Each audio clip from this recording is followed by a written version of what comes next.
You spend hundreds on booster boxes, trying to pull the card that you've been chasing for so long.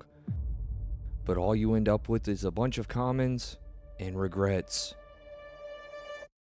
Well, make sure you head on down to Pop.1podcast.com. Guaranteed hits, zero bulk, and every tee is a 1-of-1 pull rate. The only pack you can't lose. We have many different colorways with the neon logo that you are oh so familiar with a special limited drop. Hand shuffle till you die. 1 year of the podcast, one website, one shirt. At a short print run. No reprints, no revival set. Once it's gone, it's gone. While you're down there, hit the email buttons. You can directly email Alex for Read the Room, sending your stories from all your locals and other TCG journeys. Or go ahead and send your deck to Brian Ha, the deck doctor, and let Brian resurrect your busted deck list. Pop1podcast.com. Check it out and stay in the loop. These shirts are not tournament legal yet. Yo, what's going on, everybody? It's your boy Northside Plow with Pop.1 Podcast. Here, my boy Alexander Valido. Welcome back. My boy Brian Ha. Hello. The website's out. It is out. We told you guys we were going to do it. We have merch now available. So if you are watching this episode now, that means that the website is officially out. You can get your Pop.1 logo tee. And shuffle till you die. And the limited edition Hand Shovel Till You Die quote from the famous Brian. and to all the emailers that kept saying it, we were just like, what's another shirt that we could do to kind of something for the people that watch, because it is one of the shirts that when people see it on, they're gonna be like, yo, what is that? Like, what? Yeah. What is that? So if you know, you know. Yeah, it's one of those things. It's an inside joke for everybody. You just say go to Pop.1 Podcast, make sure you subscribe, and you'll know what it means eventually. But yeah, speaking of subscribing though, you guys remember once we hit 5,000 subscribers, I'm giving away a box of sealed OP17. Yeah, you are. A lot of people are waiting on that, so you guys need to make sure you tell everybody you know that hey, there is a giveaway going on. It's a pretty damn good one. And a 1 in 5,000 chance, which to be honest, I don't think that when we do the wheel or whatever we're going to do is going to be 5,000 because a lot of people have their subscribers on private. So they're subscribing and thank you. But to be a part of the contest, I have to, the world has to know that you're subscribed to Pop.1 Podcast, if that makes sense. But anyways, we got a long episode tonight, guys. We do. We just have a tsunami of news that Bandai has decided to drop on us in such a short period of time. So much. One Piece and Gundam related too. Yeah. Yep, One Piece and Gundam. Nothing yet on Naruto, but we're getting there. Well, they did show that they're gonna put more slots in for Gen Con. Okay, yeah. There's something. There's your Naruto news. There's your Naruto news. But yeah, from new sets to new rules in the tournament halls. Ban list from Gundam, and also OP17. OP17 Question mark? It's looking crazy. So without further ado, let's get into episode 48. Yes, sir. 48 of the Pop.1 Podcast. Let's do it. Let's go.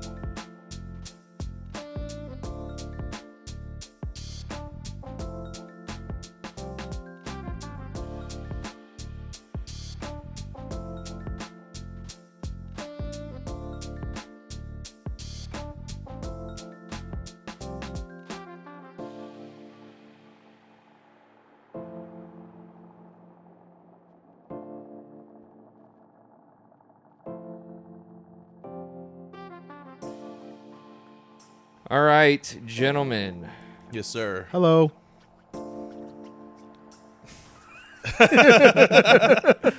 Oh man, what a weekend! What a weekend! What a day! We woke up to some crazy news. I've been waking up since Friday for crazy news. It's just, well, we kind of knew they told us what, Thursday or Friday, that we were going to get something on the Saturday. It was like shout out to Tuesday, Diego. Wednesday. Yeah, he shared the news that it was coming out Saturday. Yep. And lo and behold, yeah, we were not disappointed. Yeah, we were not disappointed in the slightest. We all know that when these anniversary sets come out, they're It'd be crazy. They're gonna be crazy, right? Yeah.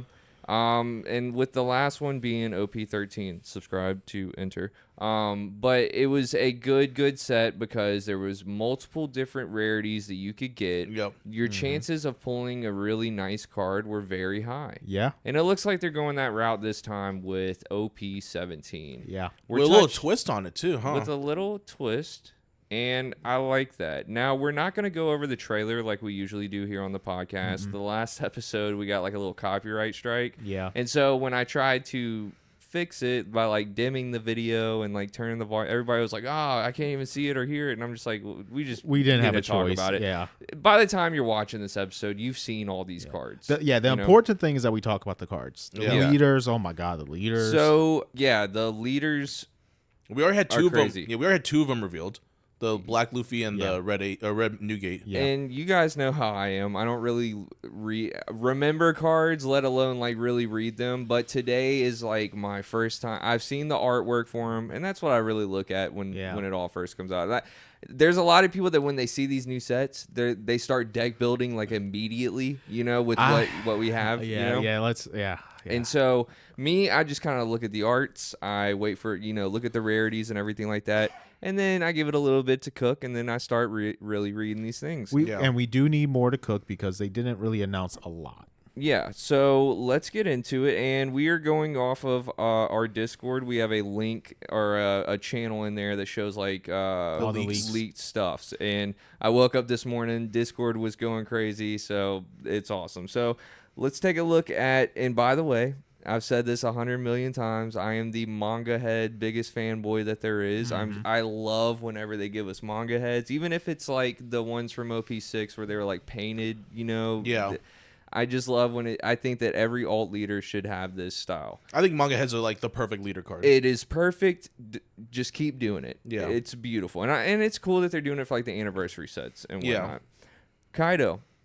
Purple Kaido. And it's cool because it's the fruit version of him. Yeah, the dragon form. I love it, man. I think I've always loved the design of Kaido. It's really cool. I was shocked when I saw that alt art. I was jaw going dropped. out the frame. Yeah. It just looks really good. It was really great. Colored Kaido, in manga. Purple leader, 5 life. Now it is, I guess, confirmed now that it's all monocolored leaders. All the colors we said in the last episode, they are the colors. Yeah, and the old emperors are the leaders. The features. Yep. The feature leaders. Now we have Kaido here. He's a 5 life, 5k power. 4 emperors and animal kingdoms. When attacking and on opponent's attack once per turn, don -1 up to one of your opponent's characters gain -2,000 power during this turn. Saying the word gain is kind of weird. Yeah. Gain -2,000. I think that's just a translation error. Yeah, it is. Okay. What do we think?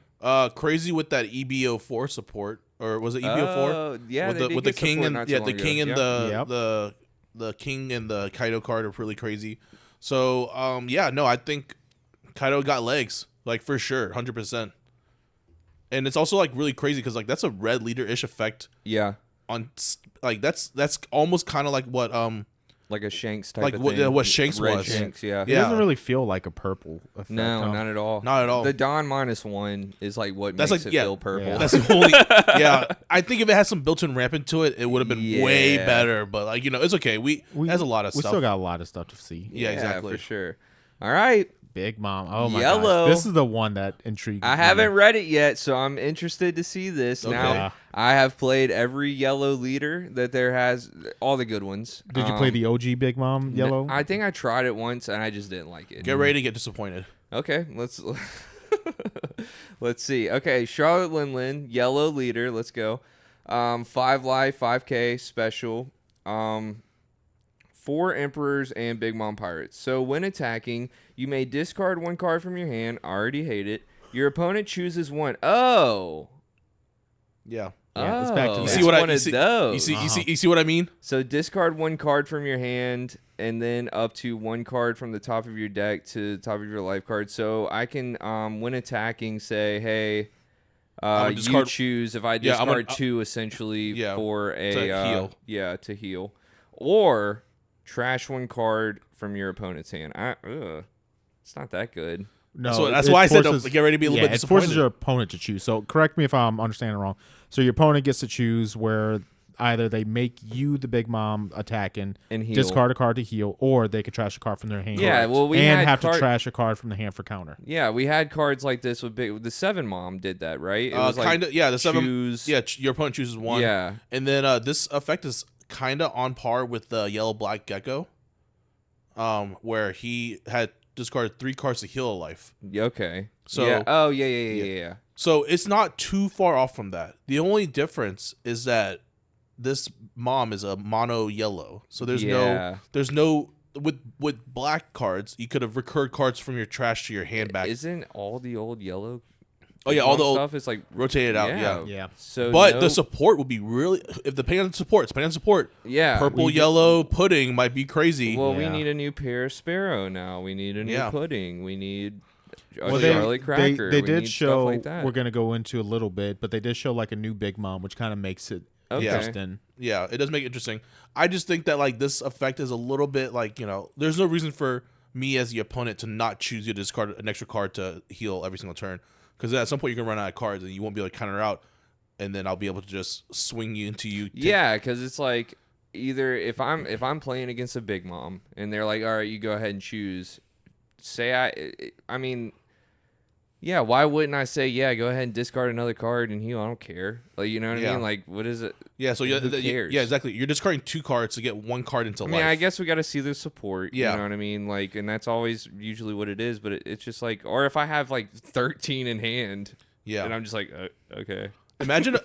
It's just like you swinging 5 at me or something. I mean, well, no, you do got to think this is when attacking. Though. Yeah, I know. Yeah. So that does kind of put a little spice on And it. it's not mandatory, right? I mean, you have to. No. It's a cost to discard a card. You so have to. You would have to draw a card. So yeah. Yeah. So it's funny though. Imagine the mirror matches for Big Mom. Both of y'all just discarding every single turn. You're not gonna have cards in hand, and you're gonna be healthy as you're gonna be healthy. Yeah. Both of y'all just keep on attacking. Keep on discarding. This just has yellow slop written all over. Oh yeah, I mean it has Thriller Bark written all over it as well. Like if you don't play Thriller Bark, you're wrong. Probably gonna put the Gecko package in here. Gecko, Zoro, Borsalino. Will you even play Borsalino because it's gonna I don't know. Probably not. That's exactly what I was saying. I think Borsalino's the one card you don't play in this. You probably just don't need it. Yeah, it we'll just have to see. We say this.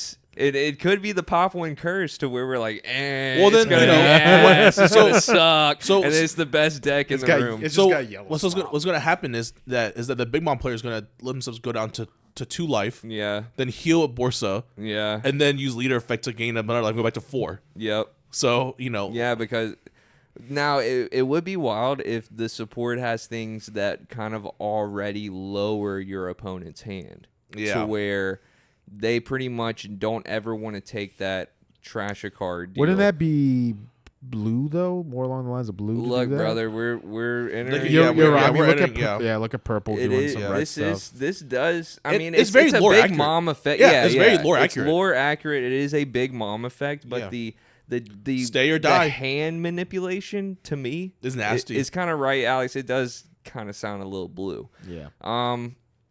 But am I just saying that because of pudding? Purple has things that manipulate the hand. There's all types of things. Well, pudding's a Big Mom pirate, so that. Yeah, you're right. Actually, she is. So it's a card. It's interesting. It is. I'm interested. Yeah. All right, we got Shanks, and I've been hearing interested. this is the boogeyman. It depends on the support, but it's got. Okay, first off, the support is kind of crazy. Yeah, I have heard of the new character, dude. That thing is. It's one card, but that card is bonkers. It is a crazy card. That card is bonkers. You're not wrong. Go ahead. So we have Shanks, green leader, 5 life, 5k power, slash. All right, so Mihawk will go game 1k against it. Oh yeah, you're right. Yeah, okay. Good activate main once per turn. You may trash 1 card from your hand or rest one of your Dawn cards. Up to one of your opponent's rested characters will not become active in your opponent's next refresh phase. So this is the new green slot. So right so the new Bonnie. This power creeps Bonnie. Yeah. Because Bonnie needs a whole turn, and for you to attack it to even rest a card. This just says, all right, on my turn, it's just frozen. Yeah. And it's crazy. I do think that this Shanks card might be green is back, baby. Like green is Giga back. Yeah, this is probably one Super taking a back. flame Like fruit. this is actually a fan made card right here, dude. Yeah. This is It would have been okay. So the initial, I remember someone posted an initial translation of it, and the initial translation that I read was, trash one card, draw one card. Then if he did his effect to freeze one of the characters, and I was like, if there's a built-in cycle into green, yeah, I would have been like, yeah, this is the best deck of all time. But I'm glad that it was trash one or Recedon. yeah. Because at first I was like, if it was a cycle to, They're not gonna Sakazuki. Yeah. Anymore, like but yeah, if there was a cycle along with this effect, that's just bananas. But yeah, no, this leader effect is crazy. So yeah, it's a perma Luna for the rest of the game. It is, and congratulations, you two fuckers, for getting back into green. I know that you guys will pilot it well, and I don't know. You're gonna play it, and you're gonna play it. I'm gonna have the card. I don't know. There's some pretty good cards that they announced for Newgate. So all right, well let's. Speaking of, you becoming a Rud fan. They announced Newgate already. Let me find that. I want to read it. Yeah, you trash a card. Yeah, it's on your opponent's attack, like during what was it? Oh, these are all from the we didn't even talk about the structure deck cards. Yeah. Here's Newgate right here. Okay. And I don't know. I think I read this last time. Yeah, it's a rad beam. Yeah, it's a rad beam. We'll go over it since we're talking about it now. Did they show his manga head too? Yeah, it looks kind of like the old one. Okay, cool. It's not on here. That's why. Yeah. All right. Edward Newgate reminds me of the good old days. Yep. 5 life, 4 Emperor, and Whitebeard pirates. Which there is a lot of support for this. Yeah, we just had an ace. Yeah, from this so much, dude. So this deck is already coming out the gate, kind of loaded. Yeah. All right. On opponent's attack, once per turn, you can trash a card from your hand, and they got plenty of them.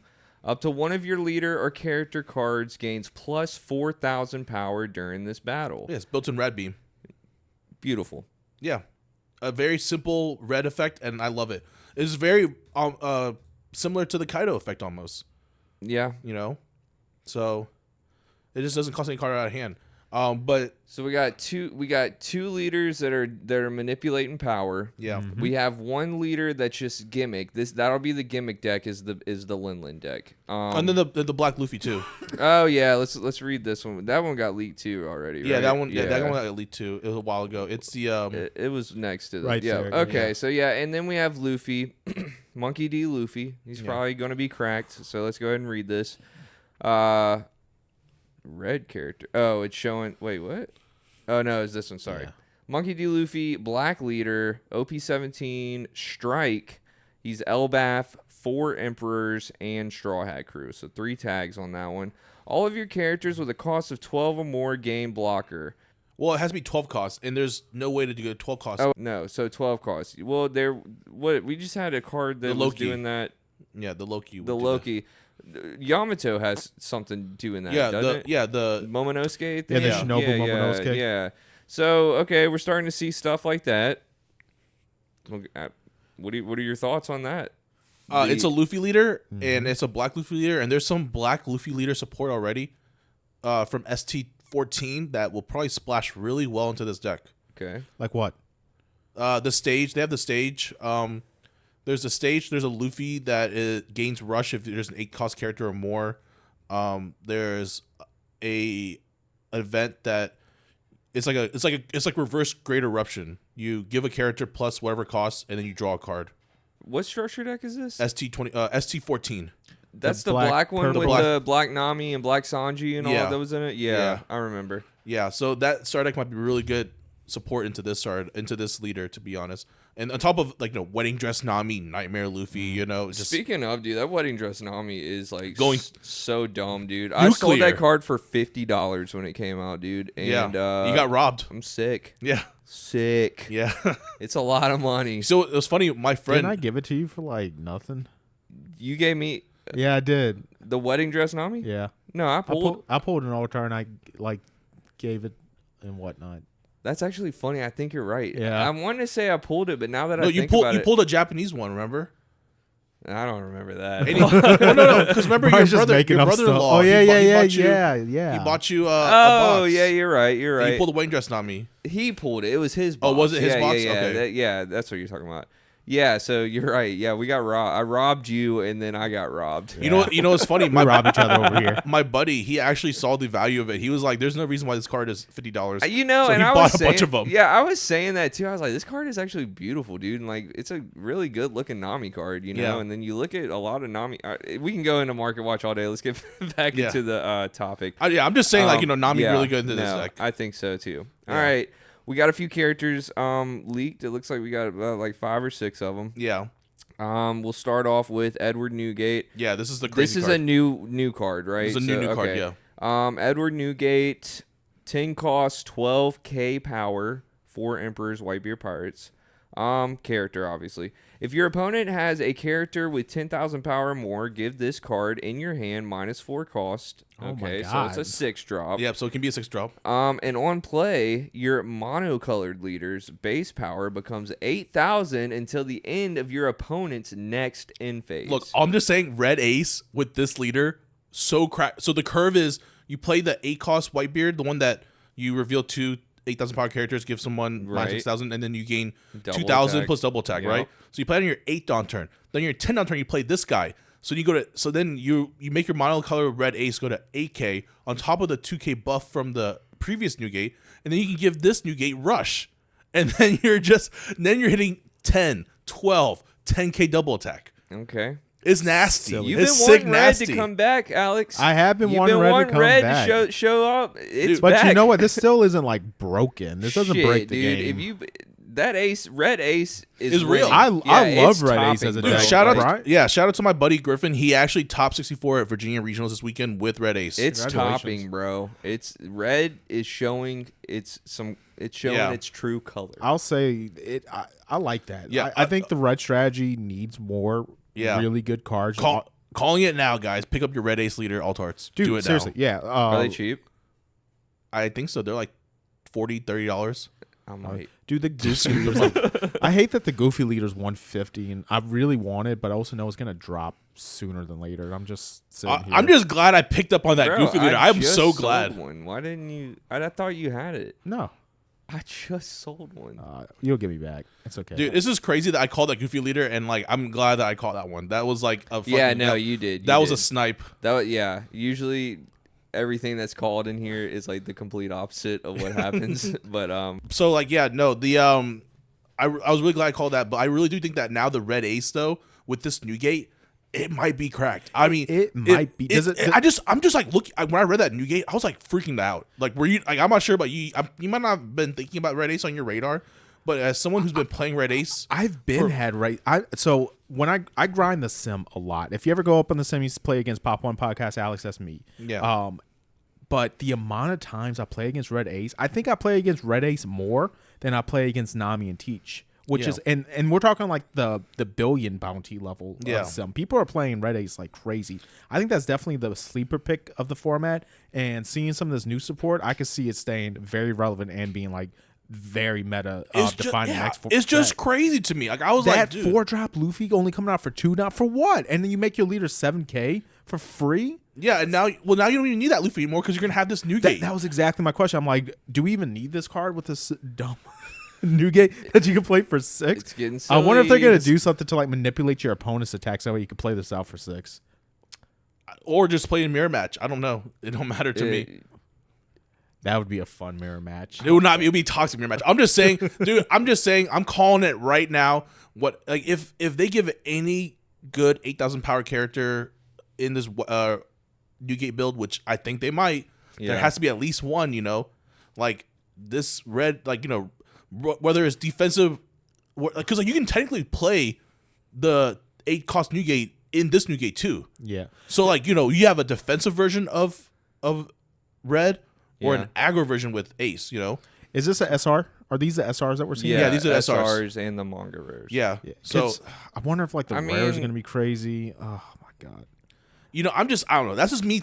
And thinking. it is locked. I am glad that they locked it to monocolor leaders. But that also makes Shanks good too.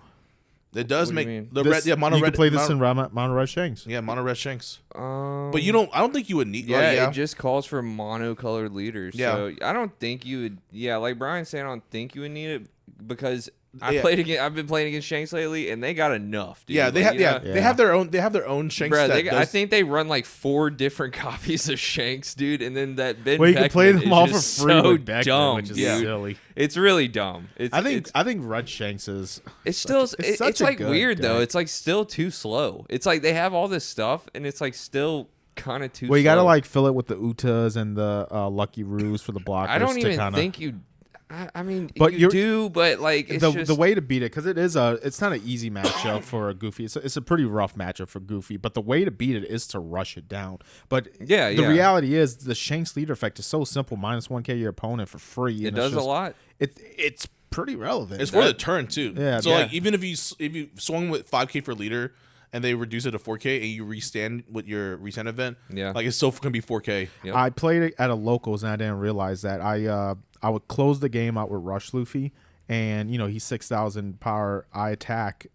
He -6. I play Brook, rest his blocker, his last blocker, restand and swing rest his last blocker, and he's like, yeah, it's still 5K. I was like, wait, is it?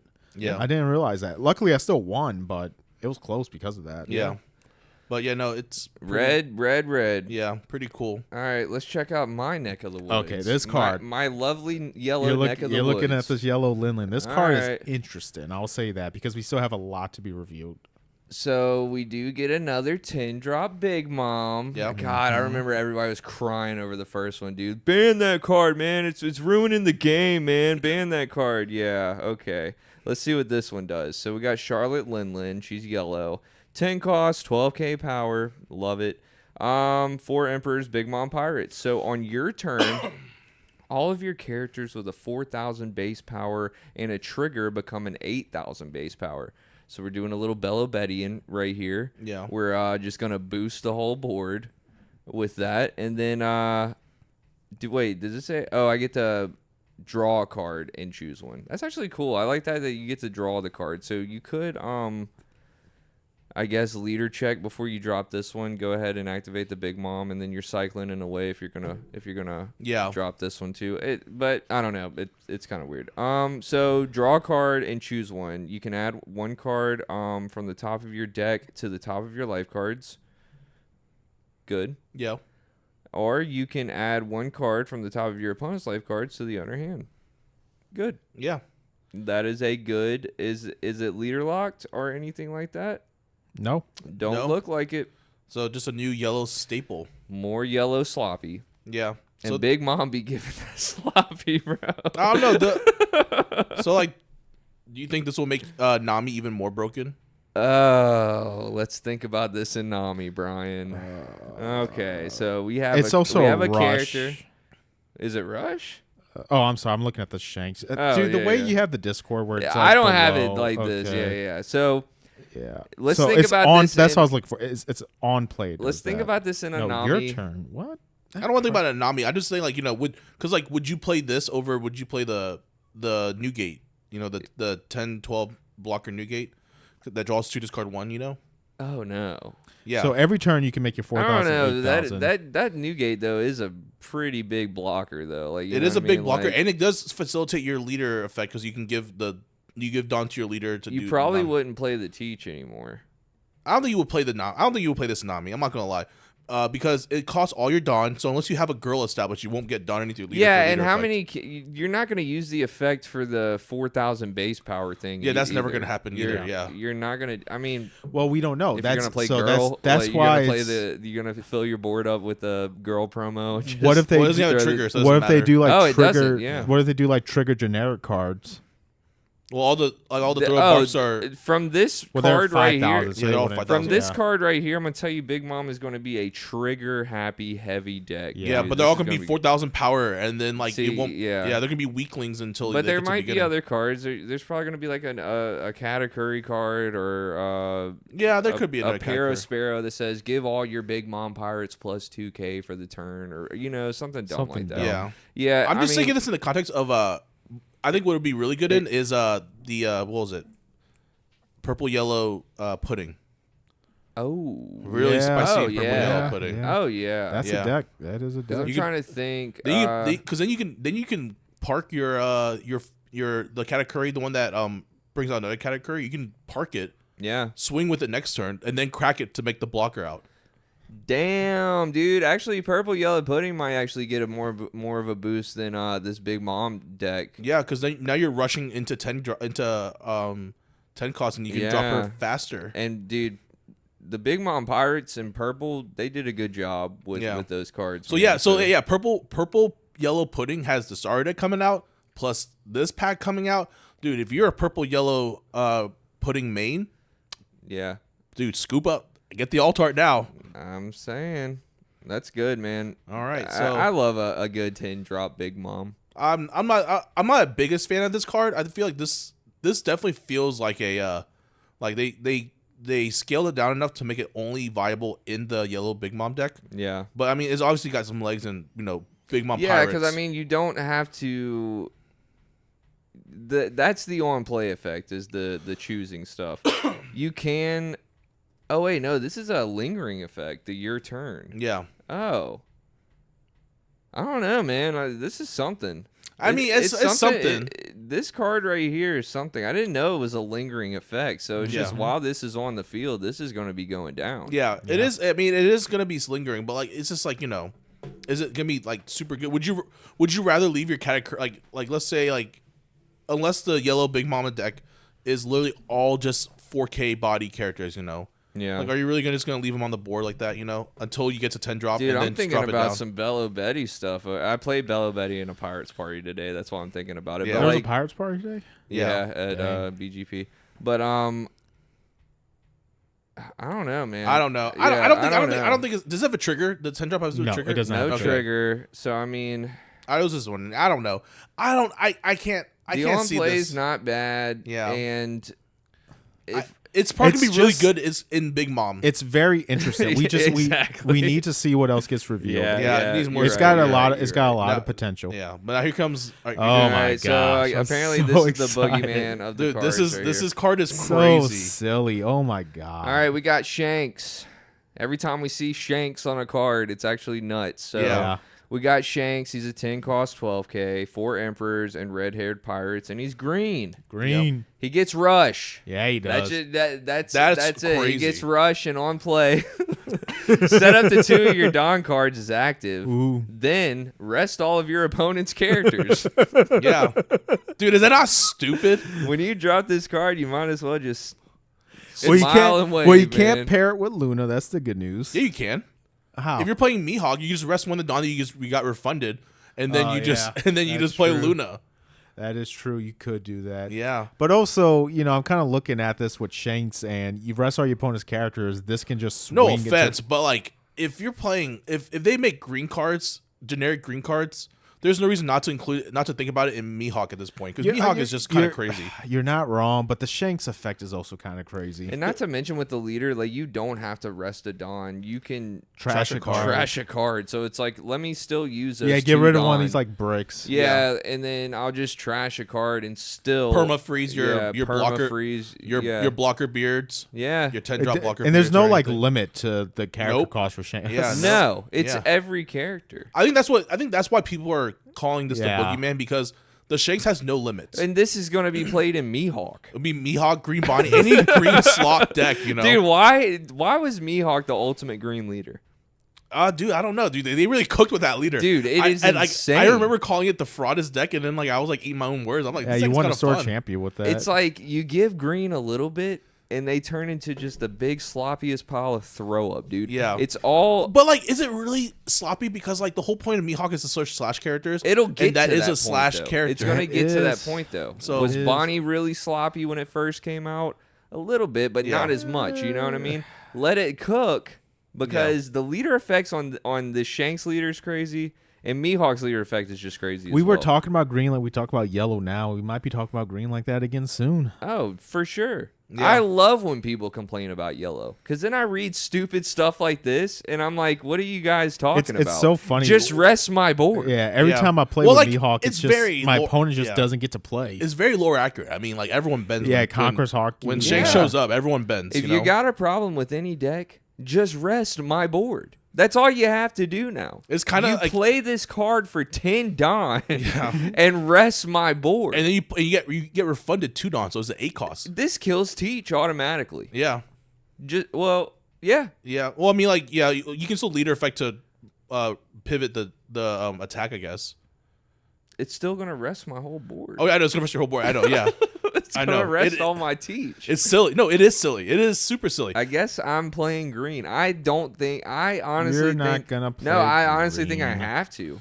Dude, scoop up your Mihawk leader now. Dude, I got mine. we're just I'm, saying like, all the so leaders excited. that you need to scoop because this is a crazy. You know what's a good card in that deck too is the Rush Luffy, the green one. You just get to rest any of their cards, and you can use your Shanks to just freeze it. Well, rest one of their blockers, and you get to attack for 6 for 5, and then rest one of their blockers for free. There's so much green slot. I think, but the best blockers in the game are all locked by 10 cost, like 10 cost blocker beard. Yeah. 10 cost black blocker beard, you know. And we do have a lot of that going on now. These big blockers. Yeah. Katakuri blocker. Freeze that. Yeah. And then the question becomes like, if you're playing against it, do you rest because you know Shanks can just freeze it at any time? That's such a really fun mind game that I'm looking forward. You to know what's playing. you know what's really silly though is that cards like this one will permafreeze, like, you know, those guys, right? But like the leader, like the cards like the Borsalino, purple Borsalino from the Sengoku Sari deck, or not Sari deck, but the Sengoku's, Sengoku deck, yeah. It can restand itself at the end of the turn by returning 2 Dawn. So like, and then Katakuri, 8 cost Katakuri can also restand itself too. Yep. So, you know, like there's ways around it. There's some ways around it. Putting purple yellow pudding back on another pedestal right there. Dude. Are we just Brian Ha cooking again? Just drop the 10 drop Shanks and you're good. Dude, purple yellow pudding might. Thank God's gonna rotate it out soon. Is it? Oh, next year. Yeah, next year. Yeah. It might have some legs. It has some legs. It has some legs in its run. We got to see the rest of this Big Mom support because it's funny. It is funny. All right, let's look at some Kaido. They gave us 2 Kaido cards. Yeah, they gave us 2. Why? I guess Kaido needs the most help. I don't know. Yeah, what's going on? That's They're both weird. 10 drops too, huh? Yeah. Both, all right, let's go over the first one. This one's pretty cool. This is OP17-063. Yeah. Kaido. Which one has the X on it? What do you mean eggs? Where it would say like the block number on the double fruit. Which one has the X on it? The blocker one or the on play one? Oh. This one says 5. So then it's the blocker one then, huh? Yeah, the blocker one's the manga. Okay. Okay, so this is the one that's not the manga. It is a Kaido purple character, 10 cost, 12k power, strike, 4 Emperor, and Animal Kingdom Pirates. All of your character cards without a counter have a plus 1000 counter. I guess that's in hand. Yeah. It's kind of reads like how the ace card, the SEC ace, you know? Right. And it kind of works because like all those EB they didn't have counter. Pirates, did have counter. Yeah. So now they all have 1k counter on it. All right. Or like Odin too. Yeah. Activate main once per turn, Dawn -1. If this character was played on this turn, negate the effects of one of your opponent's characters with a cost of 6 or less and KO that character. So it just kills purple and no? This doesn't feel like a 4 of, that's for sure. What? I don't know. It kills a blocker. It kills your opponent's little blockers. It'll kill an L and then kills an L. Let's say Vari, but like it's no big deal. It could hurt Goofy a little bit. You know? It could. Everything hurts Goofy with the starter. Yeah. Cool. Yeah. No, yeah. I don't think it's. I think it's kind of weird that they gave us 2 Kaido cards, and I guess this is one of them. And neither of them are the dragon version too. Maybe the Altarts will be dragons. This one is his awakened like dragon version. You know. Oh, like, is it? Yeah. This one is him like in the half human dragon form. Oh, I didn't. Okay. And the other one is just old school Kaido. Yeah, it's really tough on the Kaido. All right, this is the one that is the manga. So this is Kaido, 10 cost, purple, 12k power, 4 Emperors, Animal Kingdom Pirates. It's a blocker. Yeah. So going back to the big blockers. Yep. Your turn, once per turn, when a Dawn card on your field is returned to your Dawn deck, add up to 1 Dawn card from your Dawn deck and set it as active. Then set up to 1 of your Dawn cards as active. So if I play a card and it sends a Dawn back, I'm getting 2 Dawn. Yeah, so also this is generic. So this is a generic purple blocker that can just refund Dawn all the time. So I'm just looking at it in a sense of like, I don't know, like what's a good one? Purple really ain't. Yeah, I'm trying to think on like what's a good leader right now to put this in, and I don't really. I can't. I mean, probably just the Kaido then. Yeah, the Kaido. Oh, or hey, the Katakuri. Because when you attack, you can when he attacks, he can look at he Dawn -1 to look at your top deck. So now they have a big blocker. They already play the 8-cost blocker Katakuri, but they have another blocker that can refund Dawn. Well, I don't know, maybe not, because Katakuri has all those other cards from the start coming out too, though. Yeah. So who knows? Maybe Sengoku. Maybe, I don't know. Maybe I don't know. I have no idea. I really don't know. Yeah, I have no idea. I really don't know. Purple's been kind of lacking lately. Yeah, so maybe Purple. Yeah, it really has been, huh? Yeah, that's the next one you're going to be begging for, and then it's going to come back, and I'm going to be like, you see, I told you. Hey, Purple was like going crazy. I just want yellow out. That's all I want. But why, when you have cards like these? Because green it pisses me off when I green, deal 10 damage to someone and they're still not dead. You have a card that says rest your opponent's whole board. That's you win. Wonderful. You win. That's wonderful. Yeah, it is basically just a Roger. Yeah, you win. Yeah, you will. That card will. It might get banned. I'm telling you now. That card is. Nah, it's not gonna. It's a manga. It ain't getting banned. It's a manga. It is a manga. Never mind. Get wrecked, nerd. It's not getting banned. That's crazy card. Yeah. I'm not. That is a very silly card. Crazy card. Yeah. If I had that in any deck I've ever played in my life, dude. Yeah. That is also a crazy card. All right, yeah. What else we got? We got the two. Yasop. All right, Yasop. We got some more Shanks support. Green character, 5 cost, 6K power, red hair pirates. It's got counter on it too, 1K counter. On play, draw a card, rest one of. Are you kidding me? Like, dude, this is like. Why do you get to draw a card? These can't be the. Yeah, I know. First of all, let's break this down. I haven't even read the whole thing. Let's draw a card. Okay. Let's draw a card. Yeah. And then let's rest one of your opponent's characters with a cost of 8 or less, which is pretty much every card in One Piece card. Yeah, so Purple Nell is just Purple Nell with the Vari is done. Done. Yeah. End of your turn, you can set one of your red-haired pirates type characters as active. So no stipulation on it. So, nothing. So that 10 drop you just swung with. Let's go ahead and restand it. It's not going nowhere. That's unnecessary, bud. Dude, yeah. If it's looking threat, well, no, it's not, because the whole board is rested. So never mind. Yeah. You just freeze everything. You might as well not even activate that end of turn effect, because it don't matter. Yeah. That's crazy. And it's got a counter. Yeah. The counter's crazy. I'm glad the card is crazy. I'm glad they didn't make it the Shanks leader a film leader.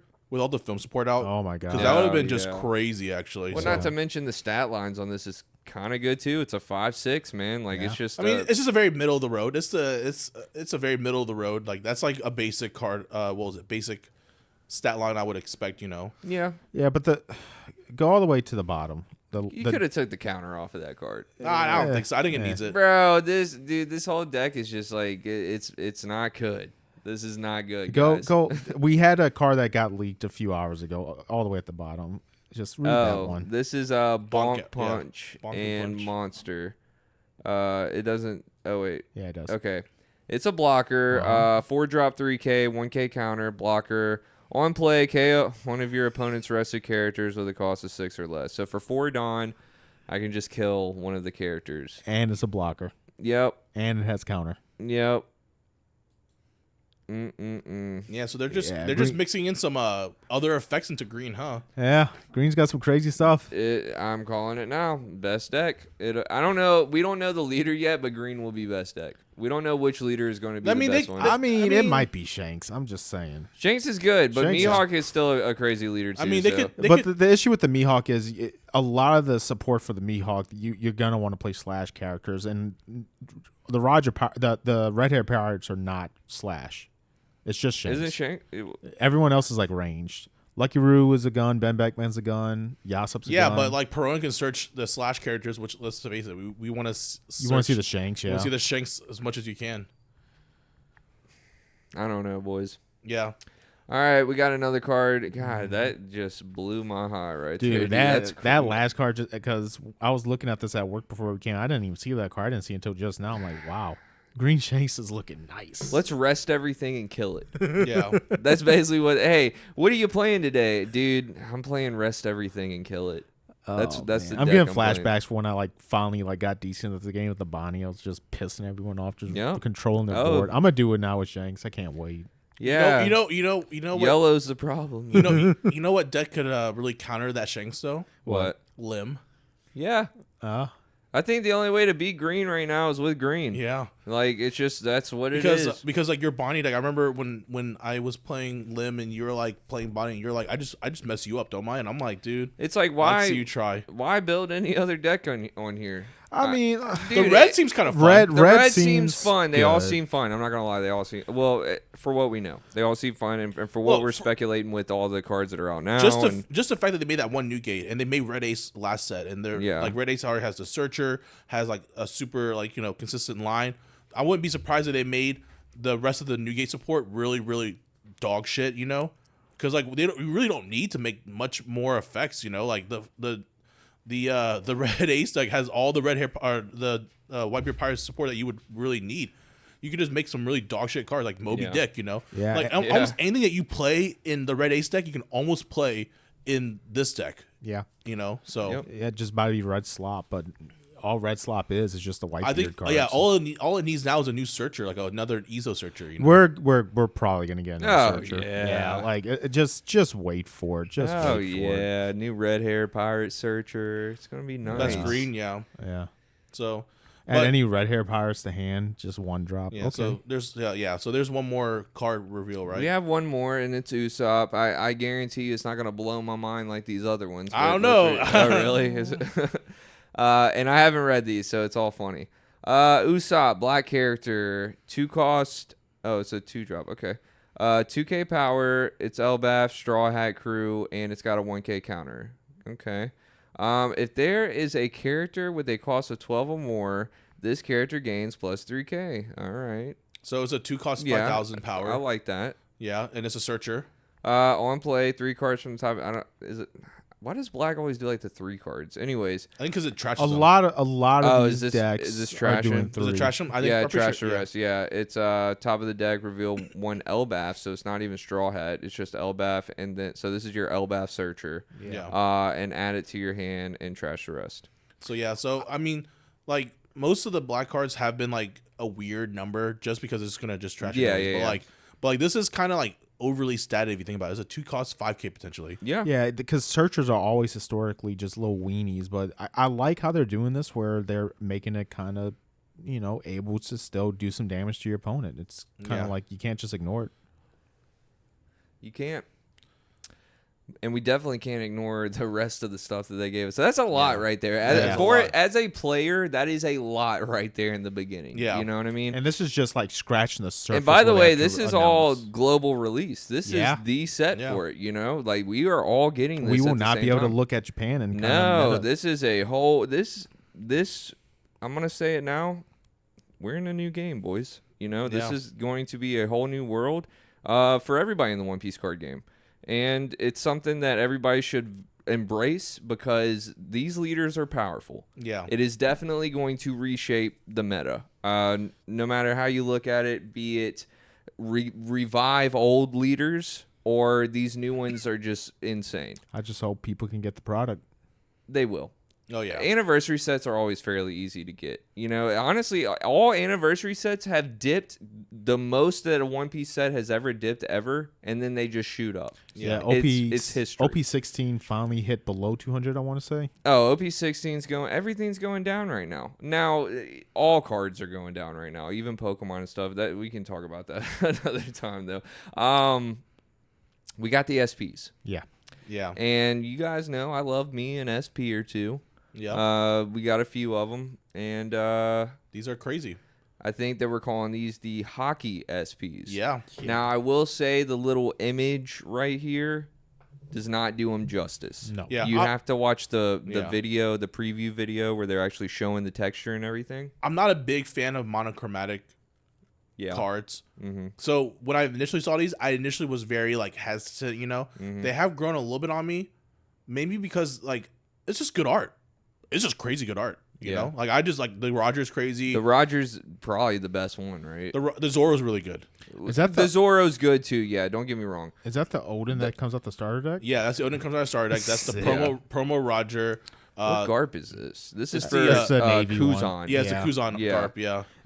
Is that the promo Roger? Yeah, that's a promo Roger. Which is good. The promo purple Roger. So we did get the reprint. It's not the reprint I think everybody really wanted, but nobody's really playing that card anyways. Like I remember it's when pretty affordable too. Yeah, shops were giving that out like candy. Definitely. Yeah, one of our shops just gave us more of them the other. Everyone gave us like, here's a playset. Here you go. Yeah, the Yamato which is a pretty early reprint for this is the OP16, right? Yes. No, I mean like in some sets they printed like the Boa SP. Yeah, you're right. From the same set that it came out of. So and EBO3, all the I guess SPs. there's no rules with the SPs. Just there's no rules. So we still don't have the good Kuma SP though, which is we still don't have what if Kuma's the leader? Is that the? That'd be crazy. The missing blue leader. See, I still think. All right, we'll get into the leader discussion in a minute. We'll because guys, if you didn't notice, we are missing the blue leader. We are still missing the blue leader. But and then we got the Rayleigh SP. Hey, let's go. Yeah, Rayleigh SP's kind of whatever. Pretty cool. But we did get something else, and obviously these pictures cannot really justify them either. The texture on these are probably be crazy. No, they are. They showed them off in the thing, and brother, I mean, these are. I guess these are taking the slots for the silver ones and all that stuff. Oh, I was gonna say these are probably taking the spot for the wanted posters because I don't see a wanted poster yet. You're right. And that's right. I was kind of missing. No offense, but like I'm a big fan of wanted poster SPs. Like I love wanted poster SPs. I do wish that they would have put them. Because they have been doing that with the anniversary sets. Exactly. But what's really cool about this SP set, you can go ahead and talk about more presents. Go ahead. Yeah, I mean, dude, it's just. The gold foiling around the sides, the gold tracing around all the characters. Every line is gold. And they're on thrones, huh? Yeah. They're all on their own throne. This is the new Four Emperors. Now, this is the Luffy from Structure Deck 21. No, it's 31. 31, my bad. And then we have Shanks from OP. It's the film Shanks. Yeah, film Shanks. And you got... What buggies? Oh, Shoe this buggy. is a shoe buggy. Hilarious. Yeah, and then the ST whatever. Structure 27. Yeah. That's not the one you play though, huh? No, you don't play that one. What's really funny about these is that besides Shanks, the other Emperors are 7 costs, and then because Shanks is the old guard, he's the only 10 drop. Yeah, that was really funny. Yeah, he's still one of the Emperors out of the 4. I mean, they're beautiful, man. A lot of people are really kind of not liking the Luffy art because of how he looks. Yeah. But I think the worst, like they picked the worst Blackbeard, but the art on it is crazy. Yeah, dude. I wish that was 8-drop teach or it was the blocker. Beard. Yeah, if it was 8-drop teach, oh my lord, beautiful. It'd be so much money. But yeah, no, I saw that Blackbeard and I immediately was like, why? Like this Blackbeard art is crazy. Probably the worst one that they could have picked. Yeah, but it's okay for sure. And then Buggy, Shoe Buggy's a staple. So if you're playing Buggy, you're gonna play Shoe Buggy. Yeah, you're gonna want that Buggy. Yeah, I mean, dude, I think these SPs are dope. And then obviously we got the mangas, which are the Four Emperors. The old Four Emperors, and it was the cards that we talked about earlier. Yeah. Kaido is huge. You can't even tell he's a manga. You'll tell he's a manga. Huh? You'll tell he's a manga. Oh yeah, you'll be able to tell. Yeah, but like they're all huge. They're all pretty big. A third Shanks. These are is this Kaido, Big Mom, and Newgate's first mangas? Yes. And this is Shanks' third manga. Is it his third? Yeah, because he's OP01, OP09, and this. Yep. So yeah, Shanks is a fan favorite. I mean, he is a fan favorite, but like, man, this is so funny. Like, they just keep on giving Shanks mangas. Big Mom got one before Franky. Crazy. Before Franky? What do you mean? Manga. I mean, yeah, I think there's a few Straw Hats that don't have manga. Yeah, Does Brooke have a manga? Brooke, Franky, Jinbei. Robin. Yeah. And Robin. Yeah, Robin does it. The fact that before Robin, Kobe got a manga before Robin, crazy. Yeah, nah, they're still cooking the Robin. They're that's a secret weapon right there. Dude. Yeah, they know. That's an EB set right there. They know. And then we got something announced, which brings a lot of questions to the future of rarities in the One Piece card game. Yeah, we have here. It is called officially the OP17 Super Leader Parallel Black Luffy, aka the Manga Elbaf Luffy Leader. That last part's not official. Yeah. They have never said that this is a manga card or anything like that. It could be these could be in a sense a manga rarity type of leader, right? So what they have done, they have given us the regular base Luffy leader. We have the opportunity to get the alt Luffy leader, the manga head, and now there's another rarity in this specific leader that we know of now.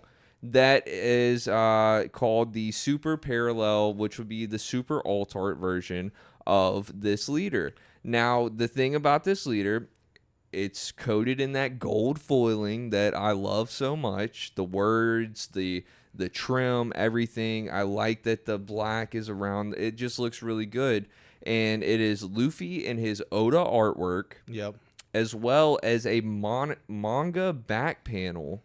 Yeah, resembling the mangas that we get, and it's the art of Luffy yelling at Kaido and Big Mom saying, "I'm going to be king of the pirates." Yeah, one of the most iconic parts in the Land of Wano arc. Yeah. So do you think this could be a stepping stone of a perma leader? So we've talked about this before. Yeah. About them making the mangas the leaders. Yeah. Which I'm glad that they didn't say, hey, the only alt art we're doing of Luffy for this leader is going to be this. Yeah. And they gave us the regular, the alt, and then there's another option. Yeah. Now, they did announce that there's going, at the end of the trailer, after they showed this, they did announce that more news is coming for this set.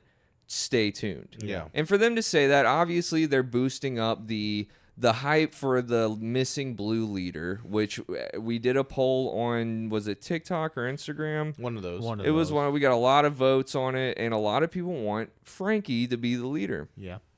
It would be really off. Like, it would be really out there.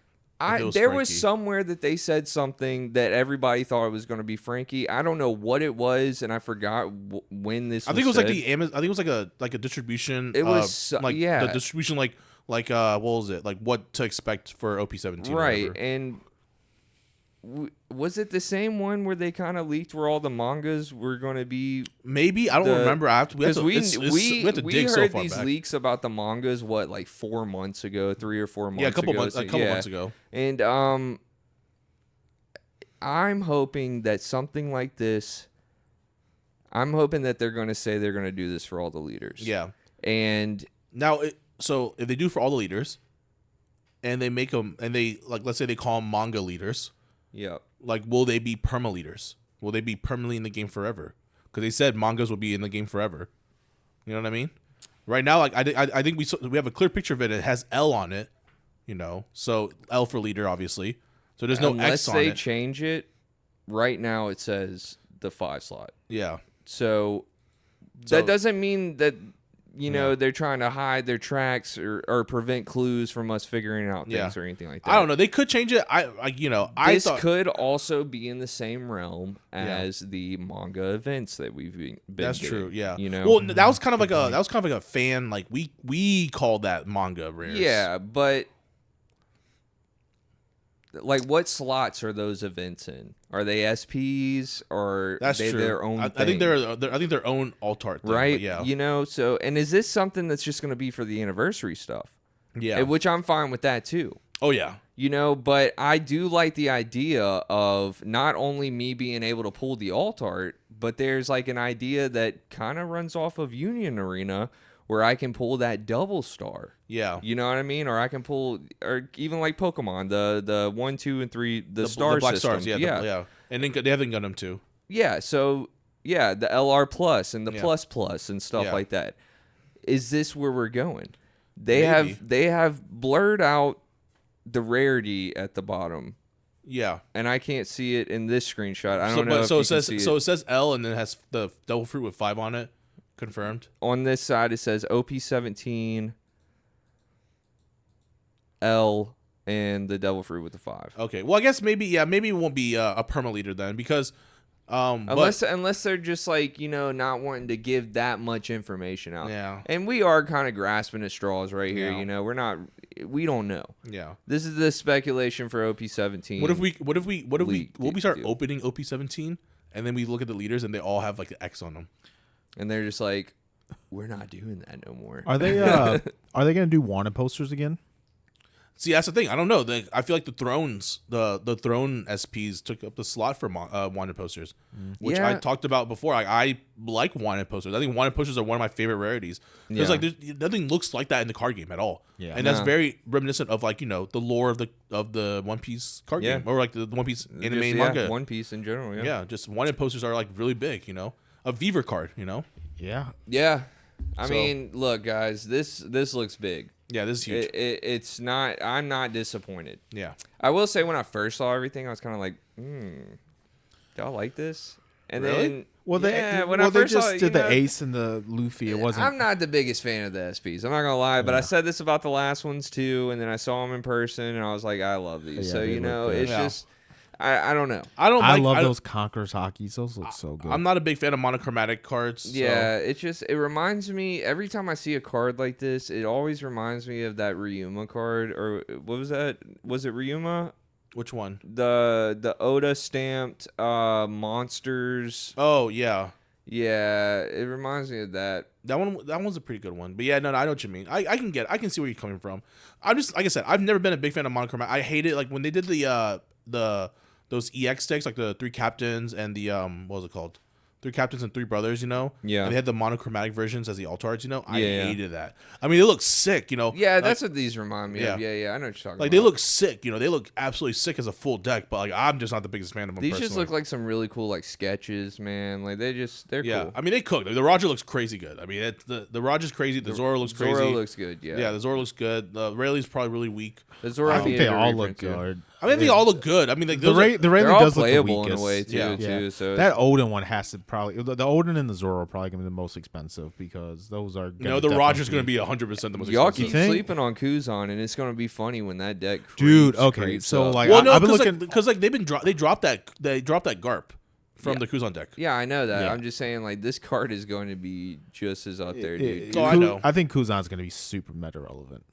I don't know. These leaders kind of power creep a lot. Yeah, it's weird, man. There's weird.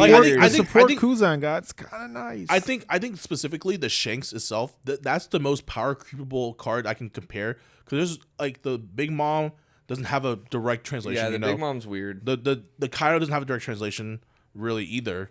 I guess like the most comparison you can call it would be like the red Shanks, I guess. But the Shanks, that green Shanks leader is legitimately just a complete and utter power creep of Bonnie. They wanted to show us the support to show us that this deck is going to it's ready to go. Just the few cards we've seen already are like, oh my God. You don't even probably even need to play like you might not even need to play red hair support cards. You can probably just play the Perona Searcher and some other bullshit cards and then just do whatever. Yeah, I was looking at some of the starter deck, the Zoro starter deck cards, and obviously you're gonna play the 1-drop Zoro, but the Kozuki Odin, it looks like it could be a very good card in that deck as well. Oh wait, this Garp is the structure deck one? No, it's not. That's the OP12. OP12 Legacy of the Master one. Yeah. Okay. Well, OP17, guys, it's going to be fun. I will say that this will be probably the most chaotic first part of the format I've ever seen. Oh, it's gonna be so awesome. It is the most jungly jungle that you'll ever. And this is Flame Fruit legal too. Yeah, this Flame Fruit legal. Oh my God! I gotta make a decision. So we got Wait, when does this set come out? August 22nd or something like that. Okay, so we got some time before. And Flame's like what? September 3 weeks after that. September 18th. Yeah, we 21st. I'm gonna be grinding. They are making sure this Flame Fruit competition will be the tournament of the century. Yeah, this is going to be fun. crazy. And your boys at Pop.1 will be there representing. Yeah, I cannot wait. But what is the blue leader? Yeah, what's the blue leader, man? That's crazy. I guess let's take a quick break. We'll go into our next segment and talk about that a little bit. We also got some more things with Bandai as far as some rule changes and ban list in the Gundam card game. All right. All right. Sorry for interrupting today's episodes, but we need to talk to you about your leader cases by Anchored Goods. Yes, Anchored Goods. Each leader case by Anchored Goods is designed to fit perfectly in your deck box, tournament legal, and features characters from your favorite animes. Use the link down below or use code Pop.1 at checkout to get 15% off your entire order. And thank you, Kevin and Anchored Goods, for sponsoring today's episode. Now back to the show. Yo, what's going on, everybody? It's your boy Northside Plow. Let's take a moment from this episode and talk about our sponsors over at Dueling Guard. Yes, Dueling Guard, your one-stop shop for all your TCG accessories. They literally have it all. From deck boxes, playmats, to binders, even anime art cards and bags, they have everything you need for your TCG journey. I know you go to these big events and you see everybody with these different bags, these binders and deck boxes, and most of the time they're from Dueling Guard. This is definitely the place you want to go for the items that you want to have for these bigger events. They definitely make it easy for me because I don't have to have so much stuff on me. I use the Dueling Guard sling bag, which is so awesome that I can bring just my deck box, a playmat, and a couple single cards and not have to carry a huge book bag all around full of binders and everything. When I'm just going to these bigger events, it's great to have something like that. So you guys go check out Dueling Guard. You can click the link down below, get 15% off your first purchase, or you can just go to the website and make sure you use code POP1, that's POP, the number 1, and you'll get your 15% off. They also have all types of deals that are going on constantly, so be sure to check out the website and make sure you stay up to date with what Dueling Guard's got going on. We appreciate Dueling Guard so much for everything that they do for the community and for what they do for Pop.1 Podcast. All right, guys, let's get back into the episode. Thanks for watching.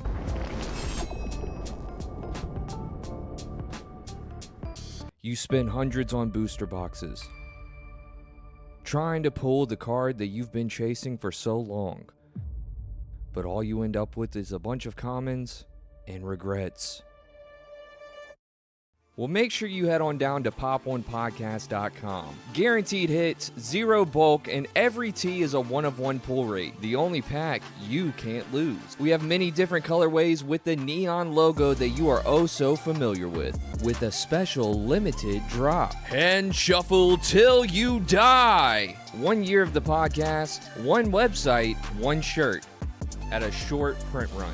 No reprints, no revival set. Once it's gone, it's gone. While you're down there, hit the email buttons. You can directly email Alex for Read the Room, sending your stories from all your locals and other TCG journeys. Or go ahead and send your deck to Brian Ha, the deck doctor, and let Brian resurrect your busted deck list. Pop1podcast.com.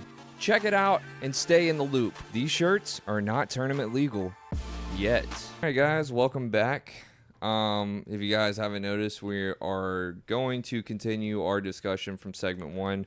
We're not going to do Deck Doctor or Read the Room tonight because there's just so much going on. There's just so much, but that doesn't mean don't send us your emails. We do have emails for tonight, and we do have some Doctor decks, but we just decided instead of giving you guys like a 3, and I know a lot of people in the comments are like, no, we want that 3-hour episode. We're for the sake of our sake sanity. Of us. Yeah, it is 11 p.m. right now. Yeah, and I still have to edit all this. So we are going to just continue our segment with what do you guys think this blue leader is going to be? Who wants to go first? Do you? Yeah. I mean, okay, so I have a Well, first of all, let's go to the poll that we had on TikTok. The majority said that it would be Franky. Yeah. And then the second biggest majority was Rocks. So if I recall, correct me if I'm wrong, didn't they say that it'd be an unexpected leader? Am I making that up? Did I hear that somewhere? I think they even said it was supposed to be a Straw Hat character at one point. Dude, there was something. I remember something about a Straw Hat. I remember something about being unexpected. And if you're in the comments, remind us. Please because do. I remember that was a big day. Yeah. You know, like everybody was talking about it. It was major discussion. But I don't know if it was for another set or like, I don't remember. But it seems like it would be for OP17. Yeah. Because around that time, this would have been the set that we were talking about because we don't have an EB set coming up. Well, we do. EBO5, the new Heroines Part 2. And we know all about that. Yeah. That wouldn't be Franky, though. Yeah, that wouldn't be Franky. But my personal opinion, I don't think it's going to be Rocks because we haven't gotten a Rocks in the anime yet. It could be Franky. Franky's who my second opinion is. But personally, I would not be surprised, especially if they want to keep it like a leader we haven't seen yet, or an unexpected leader, I should say. I think it could be Garp. And that was another option on the poll too. Yeah. And a lot of people were saying that as well. You know, it goes back sense. to the last We just got a set. lot of blue support. Well, think a lot about of the blue last navy set. support. We want this leader to be themed with what's going on with the set, right? Yeah. And Well, you look at last set, kind of. Yamato wasn't really. A lot of people say it's because her and Ace and the whole Ace going to Wano thing, blah, blah, blah, was the reason that she was a leader in the last set. But still, you look at everything else, and I'm just like, I don't think Yamato was like really themed to the OP17 leader list. So it's all over the place. And every One Piece character pretty much in the show has some correlation with the emperors of the show, right? You know, so it could be anybody. We could get a Yasop leader if we want. You know what I mean? It could be anybody. So I don't. And this is my thing. Loki is a high key chance to be a leader. You know, he's super hyped up right now. The Elbaf stuff I think it's going to have something to do with Elbaf. Do I think it's going to be rocks? I don't think yet. And because right now, there's people that don't read the manga. They don't even know who I'm talking about. You know what I mean? I don't think that Bandai is going to allow the card game to leak something like that. And Franky has a big, big part in that mural. Yeah. The last straw had to have a leader. But what if it is Loki? What if it is a Loki, a blue-black Loki, and it has a Straw Hat Crew tag on it? I think it's gonna be mono leader. Oh, that would be funny. Monocolor. Monocolor. I just can't see Franky being a blue leader. I mean, he's blue, dog. Like he's got the blue hair. I can see him being but like a mono blue. Because I can't see him being mono blue. It's gonna have something to do with like. Or at least it should. It should have something to do with his mech support, things like that. Yeah. It doesn't have to be mech support. It could be like... I think Franky should be a red leader if he's going to be any type or a of red leader. blue. If he's a monocolor leader. Yeah.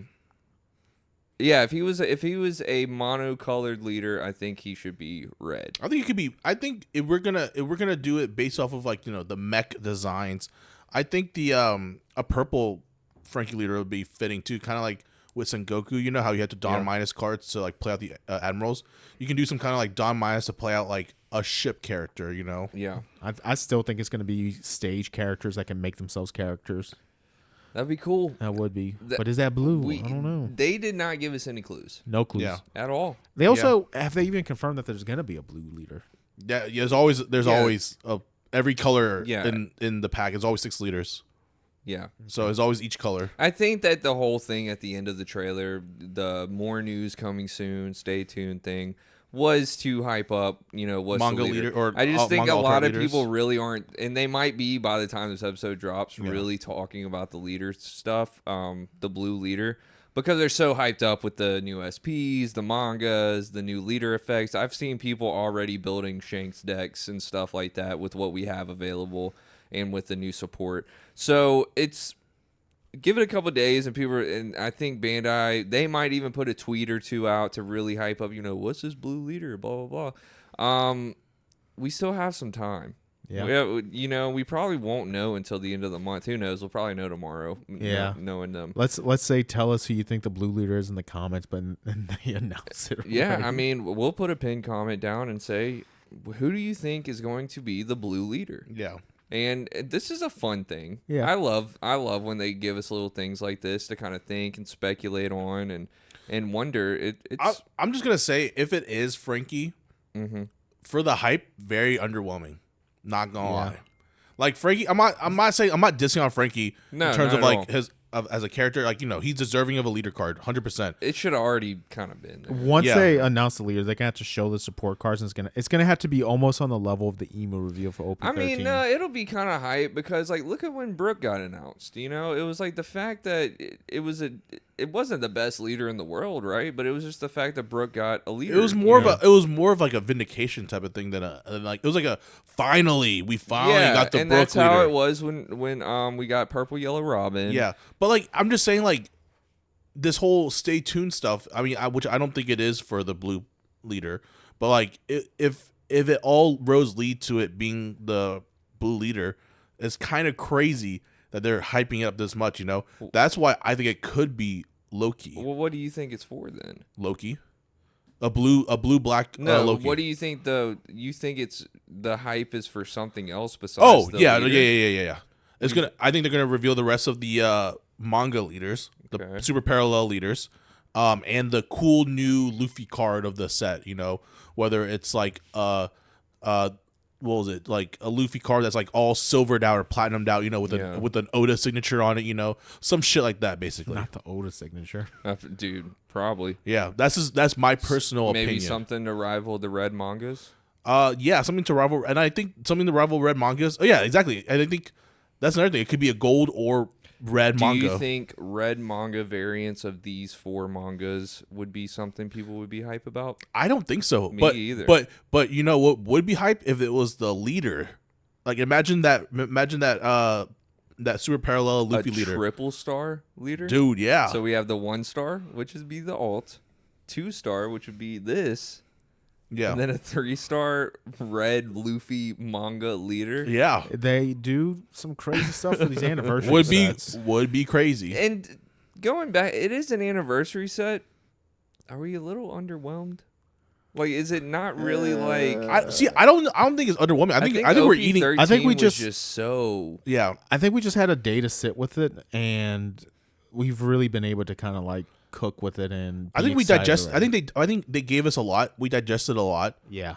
Really I just fast. didn't get that original feeling that I got with 13. Well, because they had the emu. They had the insane. emu hype, and they had all the other stuff too. Shouldn't this one be a little bit more insane? I mean, should it though? Because when you revealed that OP13 set, the only leader at the time, at least, that was considered insane was Emu. Like no Ace, Roger. obviously- People were hyped about Roger. People were hyped about the Roger, but Ace. But the emu effect, you're able to see it, and you're able to kind of see the vision like right on release, and you're like, wow, this is absolutely insane. And Ace, at first, we all thought it was kind of the fraud deck of the set, and then eventually it became the good deck. Right now, we just have 4 good decks. Like, yeah, Shanks kind of stands out above the rest, but I promise you the Luffy deck's going to be good, and it looks like the Whitebeard deck is going to... Don't... Yeah. No. We don't know. We don't know. We don't know the support. But Elbath plus Luffy, Straw Hats. Come on. I mean, yeah. There is going to be dumb cards. Yeah. In it, yeah. If we're basing it off of just Luffy leader, because that's kind of what I did with the Goofy. Yeah. When they announced Goofy, and I was like reading it, I was like, all right, it's a Goofy leader. You know, it's good. It's gonna be good. No matter how they cook with it, it's gonna be good. And you know, lo and behold, it ended up being probably the best deck of the format. When's the last time a Luffy leader came out and wasn't like meta relevant in some way, shape, or form? Can you even think of a Black time? Purple? That black Luffy from ST8. ST8. Yeah, ST08 was a terrible black Luffy. Purple Luffy. Yeah, the black. Yeah, black purple Luffy was underwhelming. But we all thought it was going to be really good too. Yeah, we all read Gundam Giant. We're like, this card's broken. Yeah, that was when Gundam Giant came out. Yeah, and then like it ended up just being better in other decks. Yeah, you know. So, but yeah, I think the black purple Luffy starter deck was probably the most underwhelming of them all, though. But you know what? I'm actually kind of hyped about though. Is if they do it again, would be the next season's starter decks. Yeah. So remember when we had OP9, the very next starter decks were Blackbeard, Shanks, Luffy, and what was it? With more support, yeah. Buggy, yeah. So maybe they could do the same thing for this set. You know, then we'll have a new Gate leader starter deck. No, not leader. A new Gate starter deck. A new Kaido starter deck. A new Big Mom starter deck. A new Luffy starter deck. And a new what's it called? What's the last name? Shanks starter deck. Yeah. You know how cool that sounds to us? A lot of people would be like severely pissed off about it. I mean, like, remember when we first announced it, we were kind of pissed off initially. Yeah. But then like they were like, oh, we're also including a pack, and we're like, never mind, we're all forgiven. I mean, yeah. But I wonder if they're gonna do a pack for these starter decks. Have they announced that yet? Or they will. They are. They're supposed to. Oh, did you see how Japan's releasing them though? No. Double. One box comes with 2 decks. Oh, really? Yeah. So I'm wanting to say like the purple and the yellow one are together. Yeah. So they're like double packs. Interesting. Now, I don't think that they're like that here. I think we're getting single. Yeah, we're getting releases. singles. But in Japan, or it was somewhere else or whatever. But I did see those, and if it was AI or whatever, God excuse me, because the internet will trick me. But it looked really real, so I think that is a real thing. Actually, let me just confirm that. Yo, what's up? This is editor Preston here, editing the episode. I don't know where I saw this, and I still can't find it.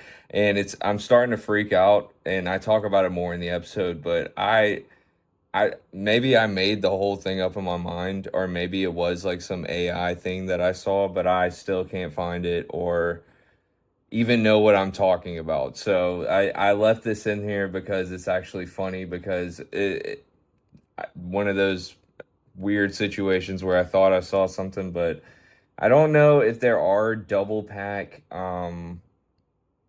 structure decks coming out.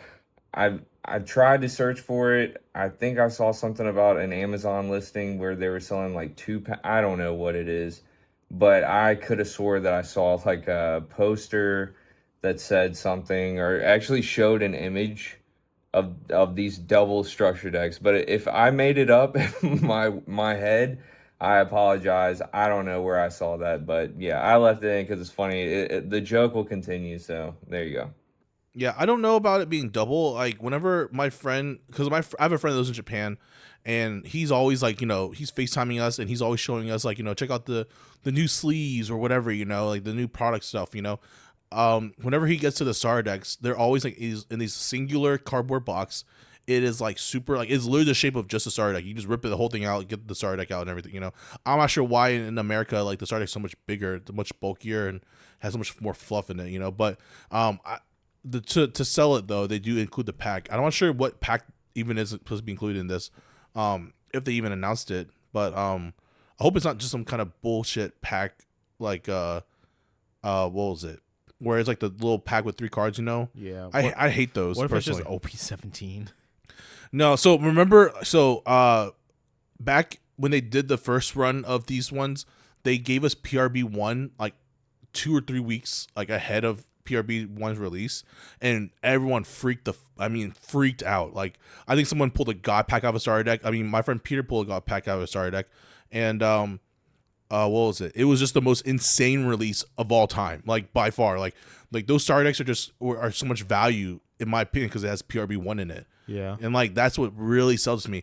Now when they did the second wave and they gave us OP11, at the time underwhelming, but now looking at it, now it has a gold Luffy, the platinum Luffy, kind of crazy set, and then you look at some of the stuff that's been inside of it, it has a bunch of good support cards in it, and it's proven that OP11 actually is a kind of a crazy set in terms of the cards that came out of it, Yeah, as much as I hate the whole scalping with the star decks, especially when they have the packs and everything, one of the good things I do like about it is the scalpers do have a tendency to sell the bricks at very low prices when they buy them in massive bulks. Yeah. I was able to get my Ace Luffy brick for just $10, which is way less than retail. And all I wanted was, the star decks, the Galdinos and the Rush Luffys.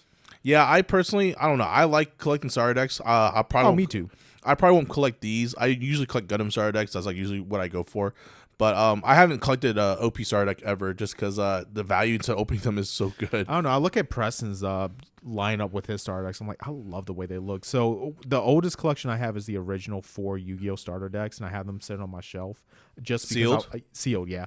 Just because I like the way that they look. Yeah, that's the only type of seals I tend to like are the starter decks. Yeah, I have. I did the same thing with Gundam. Because I got early to Gundam, so yeah, I wanted to get all the starter decks for Gundam sealed. I did the booster box sealed.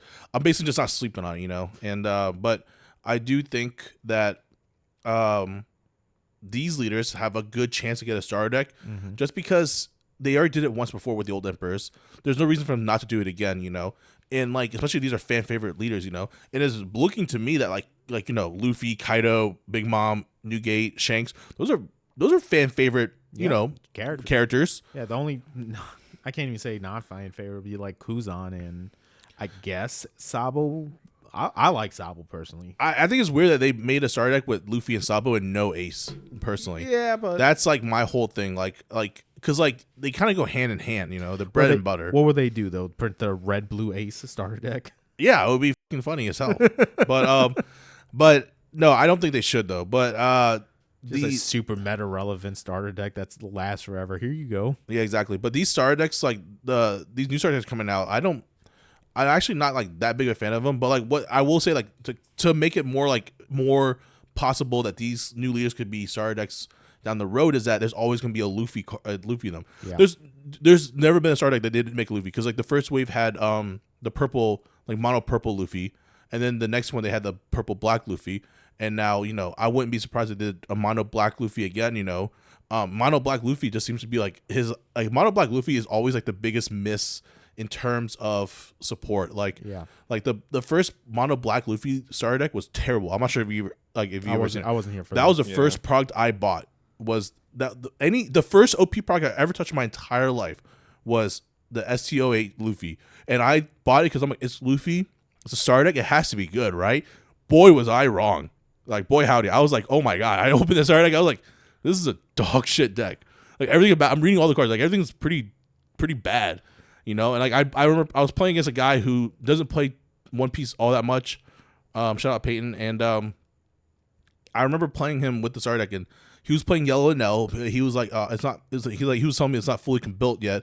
He had some like proxies and stuff like that, and I was playing with him, and I was like, wow, like I'm not sure, like I'm getting my butt kicked, but I was like, dude, like maybe I'm just good at this game, because like I'm almost beating you with this starter deck, and this is like the worst starter deck of all time. But then like it turns out that like Yellow Enel is just that bad, and I didn't know how to play against it at all. So like he started healing, and I was like, yeah, maybe I'm just never gonna beat this guy, because then when he started healing, I was like, yeah, I think I'm just cooked. But there's no way that I made that up. You made it up? Did you make it up? I mean, I cannot find it anywhere. If anybody that's listening to this right now, this dude has spent the last 5 minutes just looking for this. Dude, and it's tripping me out, because I tell you what, post editing, if you find it, just had it in. Yeah, I think I will, because when I saw it today, it was because there's 6 of them, right? Yeah. And it was 3 individual boxes, and maybe they're just closely put together. Nah, dude, nah, man. Dude, you were just out of it. It's fine. Nah, I don't know, man. Maybe I don't know. It's kind of freaking me out a little bit, because I swear I saw that today. Or maybe John Bandai caught wind and sent the Pinkertons to take it down. Who knows, man? Who knows? But speaking of Bandai, taking some shit down, man. Yeah. Oh man. So Bandai has made an announcement for the accessories that they can use, that you can use in tournaments. And now, when I first started One Piece, when we went out to that old Mesquite Regional that we talk about pretty often, there was no rules. Nope. And us coming straight from Yu-Gi-Oh, which has a lot of rules about their accessories and stuff like that. Just like the loot and the you can't have the hentai, mommy stuff on there. In One Piece though, in the beginning, oh boy, it was weird. Yeah. There was some people that, like, some of my opponents, like, it was weird, man. You could tell gooner, you know what I mean? Like stuff like that. And but I'm cool with it. I got some deck boxes that got some weird stuff on it, man. I think everybody does, just somewhere laying around. But this doesn't say anything about it's not about that, man. It's about well, I'll just read it to you guys. All right. Let's see, and this is like cut off, so I'll just read it. It says, we're required that you adhere to the following regulations as they apply to the One Piece card game. No cards, accessory items, or other goods derived from or copied from card designs released or sold by Bandai without authorization may be sold or distributed. So for all your people that make, proxy leaders with cool designs on them, or even proxy Dawn and stuff like that, it's not allowed, which it's always never been allowed. The Dawn and leader you've never been allowed to use freight cards in an official setting. But it goes to this, that no cards, accessory items, or other goods that incorporate characters or similar aspects related to the One Piece franchise without authorization are to be sold or distributed. Now, that it's still just saying sold or distributed. So that's talking about your deck boxes with Luffy on them. That are not Bandai sold. Yeah, right. You can always use anything that you buy from Bandai at these things. But we're talking about your gym tag, your sleeve chief, your dueling guard, your Etsy shop, your Etsy shop stuff, your dice that you have that's Luffy is the number 1 on your dice. You know what I mean? Your Don sleeves. Your Don sleeves, stuff like that are no longer allowed to be sold. Which is kind of how we all read it, because we do know when we go to these events, we see a lot of people selling these things, right? thing. Yeah, there's like an unwritten rule at Bandai Card Fest of a specific area where you can find it. Yeah, and if you get caught, you get in trouble. Yeah, blah, blah, blah. they kind of just avoid They're a the little area. lenient on it, but it sounds like they're about to get a little bit more aggressive because this third paragraph says, unauthorized products as described above will not be permitted at official One Piece card game tournaments and events scheduled to be held in the future. Yeah. When I read that, that says I cannot even bring my playmat in. I can't bring my deck box in. I can't bring... I think that's a little bit misconstrued. I feel like people are taking it as like I can't even bring like I have to bring like a basic deck box and a basic mat or whatever. Unless it's Bandai. Like, I mean, that's how I'm reading. Or people are misconstruing it and thinking that like they have to bring a Bandai product. You do not have to bring a Bandai product. You can still bring a Yu-Gi-Oh playmat, you know? Yes. And you can still bring as long like as it's not a counterfeit Bandai IP. Yeah, you can. Yeah, exactly. So like you just can't bring like anything that uses like Bandai's IP on it. And that trumps what I told you earlier, Alex. You can't just bring like a Naruto custom playmat there. Yeah. It's anything Bandai. Yeah. So this has to do with like Dragon Ball, Bleach, Dragon Ball, Naruto, anything Gundam. Anything that Union Arena has IP on. So pretty much any anime. Borderline, yeah. A lot of them. Yeah. So it's pretty rough. Yeah. And I mean, you know, I'm looking at my Dueling Guard deck box with the Dofi and the middle finger and everything. I love that deck box. Dueling Guard has a bunch of anime different deck boxes, so I can't even take that to these tournaments anymore. It's like, man, I don't even own a deck box that can really fit a One Piece deck with everything that I have carrying on. I mean, I understand. I understand where people are coming from, but like I feel like a lot of people are misconstruing it, thinking that like they can't bring like anything like unless it's from Bandai. Like that's not what Bandai is saying. That's not what Bandai is saying. Like you can still bring a playmat, you can still bring a deck box, you know. Yeah, I don't see it like that, and I don't. Well, some people. Cause that's what I see. I know what you're talking about. Yeah, I see a lot of people that are like, you know, they're like, so they would expect me to play on the table because I don't own a Bandai mat because I can't afford. I never hit the drops on Bandai. I'm not gonna lie. I was thinking that today. I was like, dude, that's not the case. Like that's like I feel like people are misconstruing it a lot. But also, it's kind of. I'm gonna say it's kind of shitty too if you kind of think about it because. Like, I hear you. You don't have to do specifically what Bandai does, but every time Bandai has these drops where you try to get these mats, you can't get them. I mean, you can't get them. It's kind of just defeating the purpose. How are you gonna enforce something and you can't even get the? And your they don't players even give out mats things. or sell mats like they used to, like in the beginning. Yeah. It is if you have an official One Piece card game playmat, that's kind of like a rare item. Yeah, you know they go for a lot of money. So. And you're gonna limit me to these or just like a plain Jane mat or like you know, something that has nothing to do with anime. Yeah. Well, I use Spellground. Yeah, I play with Spellground. I have always. I hate Spellground. I'm a mat guy. Luckily, we have our logo mat that I can use. That's perfectly fine. But you know, if you're not that, you're pretty much just bringing a Yu-Gi-Oh mat to the One Piece tournament or anything that's not a Bandai. Yeah. IP or that's custom. That's custom. Yeah, custom. So like, you know, you can still bring your Union Arena mat or your other like, you know, card game mat. You know, my Gundam mat or something like that. So you can get them though. Yeah, if you can get them. I mean that's the hard part. That's because they don't sell playmats like they do like card sleeves or anything like that. Yeah. You know, and Yu-Gi-Oh, like they'll sell like 1 or 2 retail playmats and they're around forever. Like you remember the Dark Magician Karibo mat that was on the shelf for like 4 years. It seemed like the IP Masquerena mat that was out for a long time. I mean, but Bandai, they don't really do that. I don't think I've ever seen like a playmat in a store. Can they though? Like, it's like I'm saying, moving forward though, Bandai can though now. They might make more. Should. They might make more readily available playmat products, and it would be maybe cool not if just, they start doing Winamats for locals and stuff. Exactly. And maybe it won't be locked behind P Bandai all the time. Yes, you know, because you know, luckily I have a few because I've had to sit on the internet and try to get past these bot walls and do all this stuff to obtain one of these playmats. But it's like the recent one that just came out with the Yamato leader, or the one that came out with the green purple Luffy leader. Can't get it. Can't get them. Yeah.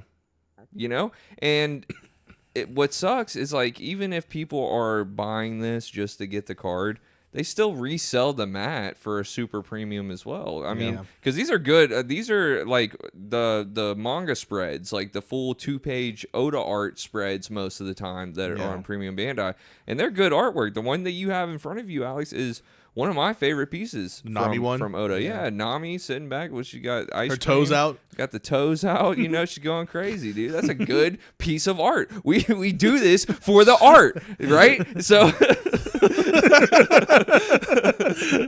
anyways, that's why I have 2 of them.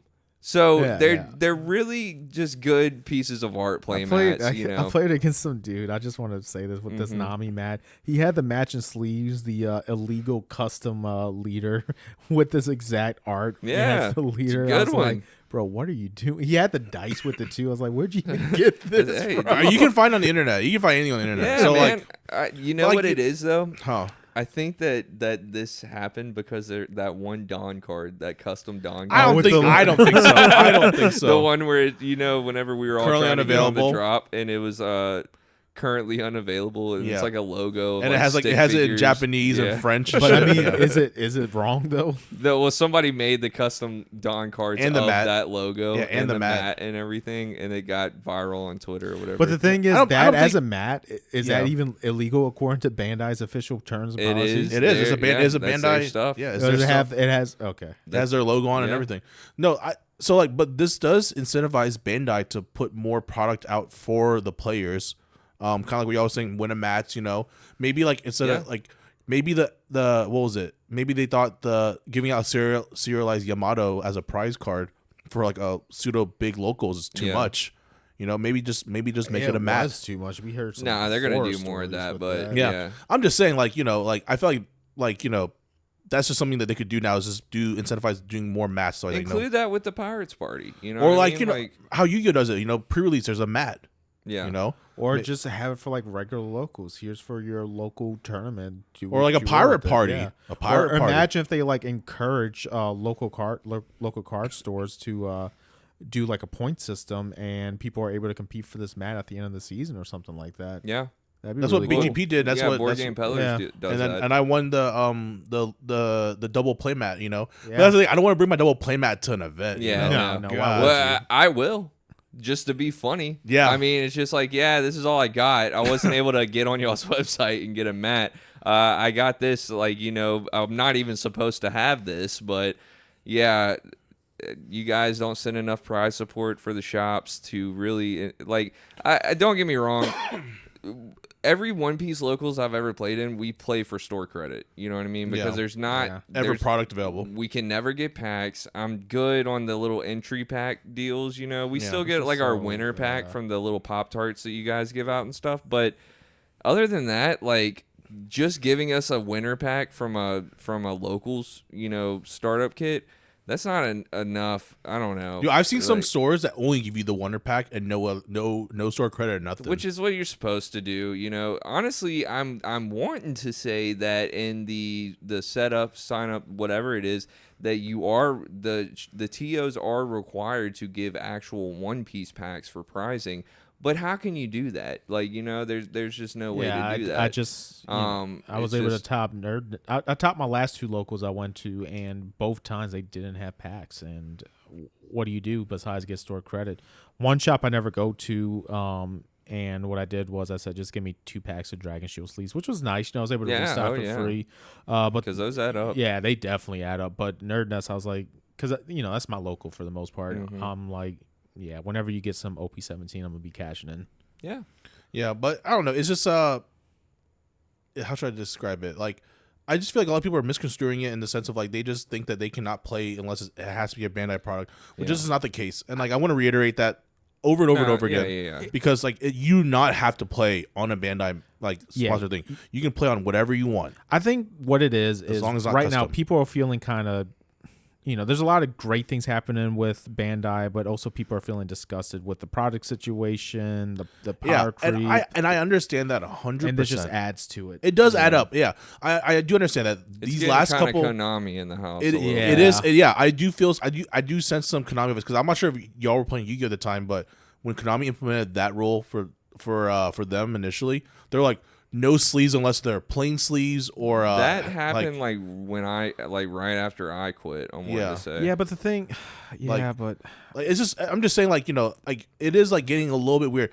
Their reasoning though made sense. Their for reasoning what? For Yu-Gi-Oh or talking about for Bandai? For Yu-Gi-Oh, Okay. because it was mostly because I can't remember if it was the kind of like how the emu sleeves were with the eye, where you can like look at the top. It was easier to stack, or also like the damage with the scratch and everything. It's a lot harder for it to be manipulated because there was a lot of cheating in Yu-Gi-Oh at the time, but still is. But what Bandai is doing is they're not saying don't use the special art sleeves. They want you to. It just has to be the Bandai ones.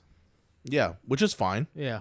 Like, yeah, they honestly, just don't want you going on Etsy and buying these custom things where it's got, Nami and Yamato in a hot tub together. You know what I mean? I think that's really where like they're going with all this. Yeah, I do think that. Yeah, you're right. Because like in less words, in a harsher sense, I guess, Bandai is saying like you can't use this stuff because maybe it is too lewd.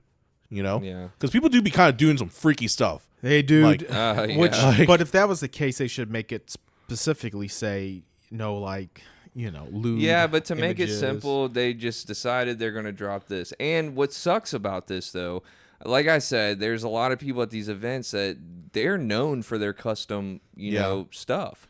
Their custom Don, their custom, deck boxes and stuff like that. Yeah, and I get you can't play the custom Don in an official tournament. Yeah, you can play. Yeah, you but can like this hits home. Yeah, with one of our great sponsors, one of our best, with Anchor Goods. And we had Kevin on here, and he's just a young man that had a good idea for these leader loaders, and they've become popular. Yeah, and it's scary as well for these people, not only for Kevin, but for other people that make these Don cards. You have that one female YouTuber that shows up and she sells her own custom leaders and stuff. Yeah, a lot of YouTubers and content creators have their own like custom deals that they give out. Yeah, I see them all the time. If you're in a bigger space, going against a big machine like Bandai or like Konami or something like that, it gets scary because if you don't chill out, this could get legal. Yeah, and you're not beating these companies. Look at maybe that's what Bandai maybe could be pushing for. I'm not trying to play devil's advocate for Bandai because I do disagree. I disagree with a lot of it, but I do see where they're coming from because if you're bringing in your custom stuff, then you're not buying Bandai stuff, and they're a business, so they don't want to. They don't want that. We can't buy the Bandai. Yeah, we can buy the sleeves at least. It's a cycle, though. Yeah, sure. But what if this is opening up for Bandai to open up their own content creator sponsorship program? Hit me up. Hit us up, please. We'll apply. But I'm just saying, But also, I've heard bad things with people who've worked with Konami. Look at some of the biggest. Yeah, but that's Konami. That's Konami. Bandai's a whole different beast. You're right. Do you want to be under Bandai's thumb though? Like that would be one thing that I would have to Would content creators? Content creators want to be underneath another big? It just depends, It does get you more views, it gets you more subs, things of that nature, which would be really nice. But that's called selling out. That is called selling out. However, we do tend to speak pretty favorably of Bandai because that is our genuine opinion. But whenever it's time to talk negatively, we are currently able to say we don't. I agree will with say certain right things. now, I'm not looking at Bandai the way I was looking at them last year. Yeah. I'm not gonna lie. This puts a sour taste in my mouth. In a sense, although I do agree where they're coming from. Yeah, that's what I'm saying. But to be fair, when something gets this big, you gotta make big decisions. Yeah. Do I agree with this one? Probably not. Yeah, this is a lot of other things that they come up with. They do listen to the players, man. Yeah, you know what I mean. They do, and they communicate their reasonings. Everything that gets messed up in this game, I'm not gonna say everything, but if there's big issues in this game, they're not like Konami where they ignore it for 3 to 4 years and then fix it when it's too late. They kind of get the ball rolling and do what they can to kind of expedite the process and get this going. So you got to get. Bandai is not a bad company. They do things questionably. Yeah. But Also, it makes you like wonder what's going on in their head. Yeah. You know what I mean? Like what with everything going on, you obviously have people not too happy with a lot of things going on, but then you just cherry on like this does feel like a decision that we're talking about right now. It's getting them some publicity in a negative light strategically almost, so that way in a month, maybe 2 months when they announce something, content creators can talk about it in a positive light. This is why they did that. So it almost sounds like your theory of they're going to make, and Brian's too, readily available play match sleeves, things of that nature. It would make sense. I feel like I feel like this is also a misconstrued thing too. P Bandai is like Bandai's main shop app or like website, you know? Yeah. Like there's not like a Bandai.com that like sells like product just or whatever. Yeah, like there's nothing like that. P Bandai is that, and I guess like the whole like premium Bandai sounding thing makes it sound like it's exclusive, you know? Yeah. So like maybe in the future, maybe Bandai would start dropping like more like I'm speaking like a sneakerhead type, a general release type of mat, you know, where like they'll have it constantly in stock. Yeah. On the website, you know, like you can always buy this mat on the website. You know, this is just a general restock of the mat. Like they might put out like 4 or 5 play mats.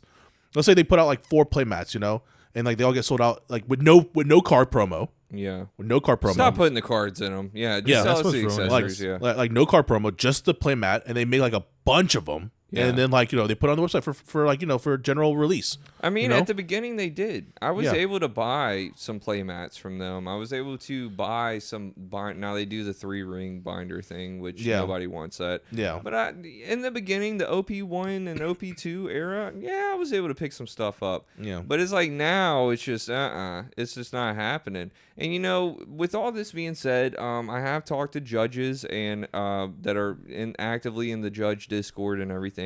And they've said, you know, none of us have been told anything. They got the same thing. So they're not being told to, hey, you need to start enforcing this at your locals and stuff, because this does, like on paper, this does include your local store. You know, your locals are sanctioned events. But I just don't think that for a local level they won't really care too much. I don't think if you have a judge that is at your locals going hard on what you're using for locals, you probably just don't even need to play there. The moment anymore. I bet you the moment someone says something like, Brian, you're playing a Spellgram mat that's not tournament legal, I'll be like, I love that you're just so stupid. I wish we were doing read the I wish we were doing read the room, because we got the perfect email. Yeah, we do have an email. We'll touch up on that, but yeah, man. No, look. Let's wait and hear from Bandai before I give them an all the way thumbs down. I don't like it so far. I will let you guys know that now. And I do know that they said that they're enforcing this for the Virginia regionals this weekend. Okay, so there are some people that were affected. I guess we'll get some more details on that. Yeah, we will. But this is not all the news we got from Bandai. We also got, a ban list from Gundam? Yeah, we had an emergency ban list. This was an emergency ban list. Emergency, okay. Yeah, this was like a pseudo-emergency ban list for Gundam. And I'm not sure if y'all don't really follow Gundam like how I follow it. But no. Like, it's kind of crazy. And it follows the line of how Bandai does their ban list for One Piece. Oh yeah. Yeah. So they've now introduced pair bans. So they said that they're banning Mikazuki August and Amuro Ray. They cannot be played. They're both pilot cards. They cannot be played in the same deck, and that literally neuters the best deck of the format, which is Blurple.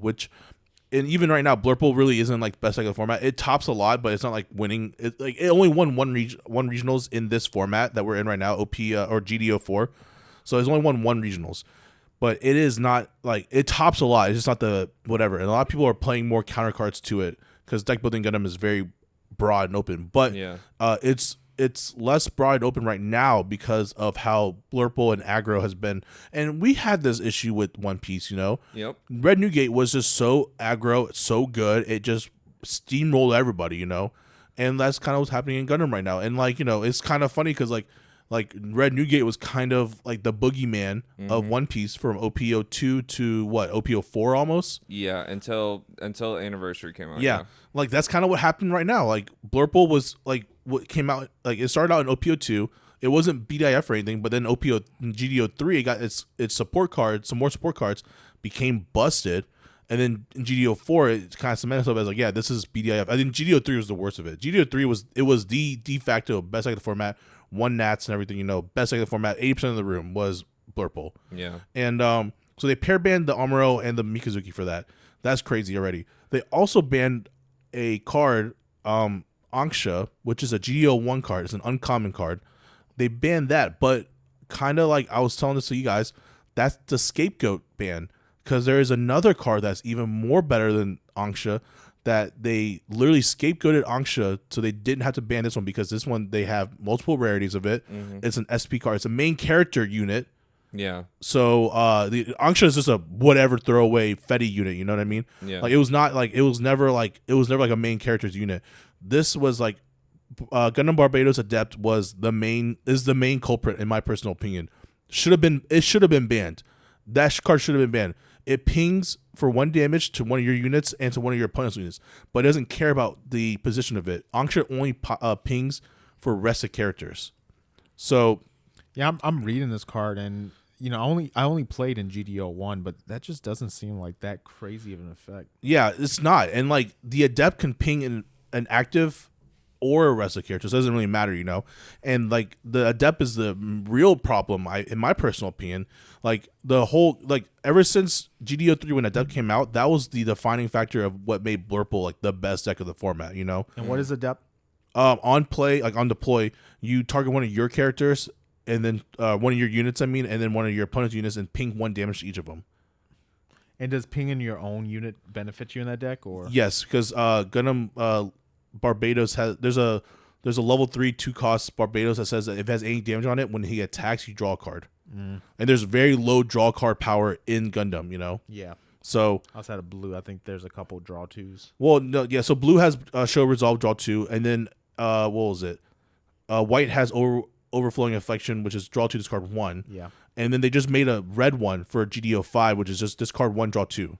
So like those are locked behind those colors, but at the beginning, like Adept is the main problem in my opinion, and they just took it out by banning Anksha, and then they pair banned Gun Tank, which is a GDO1 card, and they pair banned it with the Astray unit that's coming out in GDO5. They both have the same level, same cost, same stat line. They're basically the same card. The only difference is the tags and the name, but they have the same effect too. So like everything but the tags and the effect, like it's the same card. And they pair banned that because they said like they don't want too many pingers in the deck. And then they also banned every vanilla stat lined level 2 1 cost 2 AP 2 HP unit. They banned that entire stat line so that you can only play 4 copies of it of that singular type. You can't even mix them, so you can't play 2 and 2. You can't play 3 and 3 or whatever. You have to play, if you do play it in any number, it has to be 1 or 4 or none. And it has to be that stat line. And that's really, really weird because they also mentioned that like this ban list will be updated regularly whenever they print out another one of that same stat line until they figure out what's going on. So basically they also made a stipulation too in that ban list of the announcement. They said that there's a fundamental problem with the game already, Yeah. So they're trying to figure out how to fix it. Yeah. And this is kind of funny, but like I will applaud Bandai for that. They've noticed that there's a flaw with the game. Yeah. They're working steps to fix it. Right now they're just slapping a band-aid on it and just doing this weird pair ban where they're pair banning anything future release 2. It's kind of weird. Yeah, that's a weird concept to me. Just a bunch of weenie bodies getting just pair banned. Yeah. Is it really a fundamental, like are those type of cards? What makes those a fundamental issue for Gundam? They're just cheap units to put out on the board. Why is that bad? Because you can flood the board easily. There was a whole deck that topped the regionals, or like either regionals or like a big tournament or something like that. It topped and it played like 24 of that stat line unit, I or guess, like 16. So like they just kept on dropping the unit, and like they didn't care about the opponent's board. They just kept on swinging at the base and shield area. Yeah. With the pinging, Yeah. like constantly just doing it, and then like. It just wasn't like I guess that makes sense because I'm thinking of it with my One Piece brain. You look at all the weenies, you're like, oh, they can't do any damage to your opponent's leader unless you attach 3 Don to it. But in Gundam, 1 damage or 2 damage, if your opponent doesn't have a base up, they take a life. Yeah, just point blank. Period. Yeah, exactly. And taking a life in Gundam is different too because it's not a catch up mechanic as it is in One Piece. Yeah, there's some triggers, but yeah, there's some bursts here and there, but like they're for the most part they all just go to your trash. So like it's funny because Bandai has noticed that there's a problem with their mechanic for their game, and like a lot of people said that the main thing they could do is just add power to these bases. So instead of like right now, bases they deal 0 damage and they have like a 5 health, you know. Yeah. And health is persistent in Gundam. So basically, whenever a weenie hits a base, they don't take any damage, and they take 1 damage away from the base, or however much and damage. Every base requires you to take a life to play it, right? Yes, every base requires you a life to take it to play it. So what a lot of people are saying that they should just start including bases that have like 1 power onto it, you know, since power is persistent. So like that way, like a weenie can only hit it maximum 2 times before they die, you know, and then like that would fundamentally make the weenie problem a little bit less rampant. Because then like, you know, there's a time, like they have a time limit, you know, but some people are like, they say that, no, that they shouldn't do that to the weenies because like, you know, they really didn't do nothing, you know, like, but like they're meant to die anyways. They're weenies, they're grunt units, you know, like we call them weenies, like Gundam players call them grunt units, you know.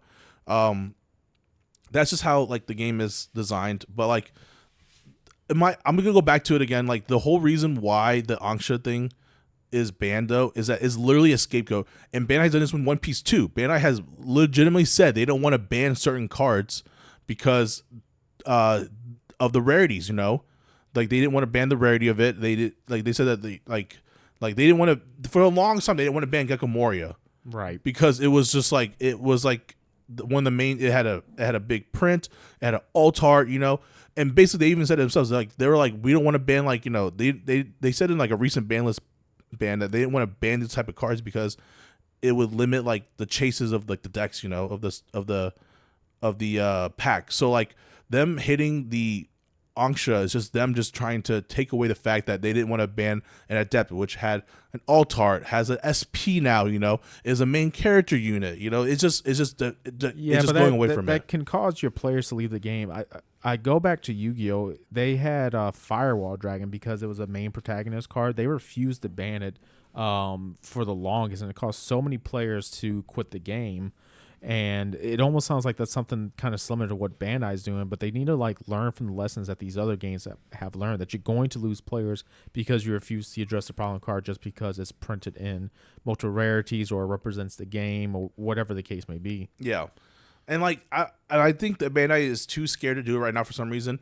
It could be because how they do their rarities. I don't know. I really don't.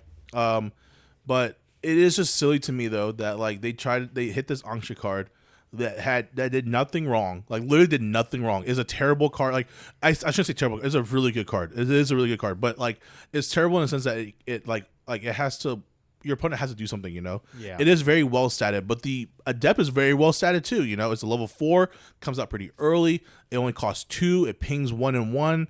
And it fits into the flow of the deck, and like it just does everything the deck wants to do. It just kind of is broken, you know? Yeah. And like, you know, the Adept should have been the one on the Banhammer, not the Angsha, is what I'm just saying. Yeah. It sounds like that, and me looking at all these weenies, vanilla stats, vanillas are banned. Yeah, the vanilla crazy. the vanilla ban listing is kind of crazy. A lot of people are like, you know, saying like, oh, this won't affect it at all because like, you know, we have different other cards we can play. Like there's 1/1 units that you can play that but like they don't offer the same value as a vanilla 2/2 because one, it can hit the base, like the EX base, it can hit it earlier, you know? Yeah. Because it can hit it, like, you know, you only need 2 swings to it.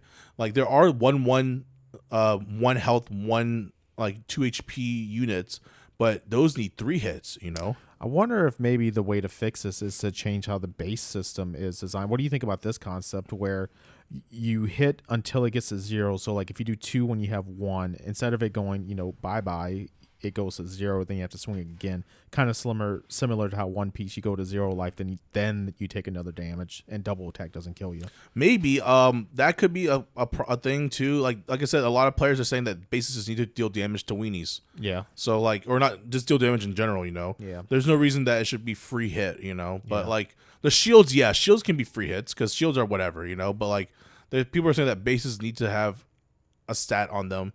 Because like, you know, most warships in the Gundam show, they don't like they actually just don't go down like that, you know. Right. Like they actually fight back, you know. They shoot down some grunt units, you know. So like it would be lore accurate if bases also shot down some weenies here and there, you know what I mean? Yeah. But that's just like a lot of players' idea of what could fix the game to begin with. Yeah. And like Bandai, I feel like Bandai is, like I said, they are taking steps and measures and they already said in the ban list announcement that they are working on trying to figure it out and like get back to the players on it. It's just right now like this, they just haven't figured it out yet. So hopefully they get their shit together, and we'll be able to figure out whatever they need to do. And just so much happening with Bandai. That's a lot. It is a lot. That's a lot, man. It's a lot. Well, we got anything else to talk about in this long episode? It's Yu-Gi-Oh! Nats. Yeah, Yu-Gi-Oh! Nats. I do want to say one of my friends, my good friends Crawley, he had some issues with the Neuron app. Oh, really? Oh, yeah. And so how's this a shout out? Okay, so shout out. Well, because like no, because I want to talk about shit about Konami, because like my friend has a Konami ID or a Kasi ID that he's had for a while, right? Yeah. It didn't match up with the one that Neuron gave him, and like I think there was a thing that Konami had said that like if you're having issues to come to the line, Yes. My friend said that he went to the line like 3 times, they couldn't figure it out. They're like couldn't get into an LCQ. He couldn't get into LCQ. And he never, because he was in the line like 3 times, because like every time they thought they fixed it, he went to go try to sign up and it wasn't working. They're like saying that he had an additional wrong Kasi ID, so he had to keep on going back to the line like, hey, they didn't fix it, and so they're like, what's going on? And like he tried not saying he tried to skip the line, but he I just went to that line, they told me they fixed it, and they're like, yeah, go back at the end of the line and wait again and go back up to the top, and then. So he did it like 3 times, he said. He was like, he kept on going back and forth. And then they finally fixed it. They finally got it so that it's his old Kasi ID linked to the Neuron app now, Mm-hmm. And then, but by the time they did figure it out, he had another issue with another thing. And basically, he went to a Nats and couldn't even enter an LCQ to play for the actual Nats. Damn, I thought that app was working good. I thought I've been hearing good to things be about fair, it. this is an outlier. I would say this is an outlier. Well, apparently this is a big thing because like there's a line about it, like my friend was Yeah. saying that a lot of people are having issues because like I guess when you download the Neuron app to begin with, it just gave you like a random Konami ID, It does do that, yeah. You can't like put your OG one in, so you get a new So that's what- Kasi. That's the issue, because what happens is you got a lot of players that have been in this game for a long time. Yeah. So your old Kasi ID was like linked to some email you had as a kid that you no longer have Oh, yeah. access to a lot of times. So it's like, how can I get it? Yeah. Yeah. Interesting. Yeah, that's why. I memorized my Kasi ID because I was going to so many regionals. Yeah, but now I forgot it now. I don't have mine memorized. I will say I've been getting into the judging. I'm judging another tournament. I'm going to be head judge this time at the OTS at Nerdnest on August 23rd. And also correction. Shout out to the viewers who didn't correct me on the last one. I told you some misinformation about going to YCS Houston. You asked me if they do the Time Wizard events still, but they do the new rules. They don't do Time Wizard events at there's no reason YCS. for me to go to Houston at all. There's no reason. They replaced it with Genesis. So Oh, Genesis? Yeah. Oh, ugh, God, Yeah. what the heck? You're not gonna catch no. me in Houston. I mean, sorry. I'll go for the mats, but yeah. Nope. Nope. Nope. Boo. Boo. If you want to go negative, just go to a YCS. Like, Nah, I'm cashing out, baby. I'm cashing out, and I'm only doing judging for tournaments and getting paid cold hard $10 an hour, buddy. Speaking of that, they took out the judge packs for One Piece. They did. Oh, they do. Well, they are gonna do judge packs for these tournaments I go to, but they took out judge packs for One Piece, They took off for the locals, Yeah, that blue chopper from the last one. so Yeah. they're going up in value. Yeah, it's like $150 right now. We're Yeah. gonna start a segment for you, Preston. Instead of like manga, we're just gonna do a market watch. Let's I just know, start yeah, I it. kinda Like that's what like- needs to happen. I haven't got to work on my little segment that we talked Yeah. about. But Maybe after episode 50. so yeah, maybe we'll do something like that one day to where I Maybe. can say, hey, go to your bulk and find this. And maybe today's the day. If you got any judge cards at your house, go find that blue chopper judge card that came out of the last one. or any judge Was card. it volume 6? Someone I don't said? even know. Yeah, I don't know. I think it's the one with like Baby 5 and all them. Yeah, it's the one with Baby 5, Hiyori, Rage, I have Sora, no- Vinsmoke, Sora, Dude, and I think I have a sword. and judge. Morley. See, I knew all 4 of them. If it's those 4, and you got judge packs, open them up. If you pull the chopper, $150. Nice. There you go. Yeah, Nice. and they revealed the new judge pack cards that for Virginia regionals, and they actually are just judge cards for judges only.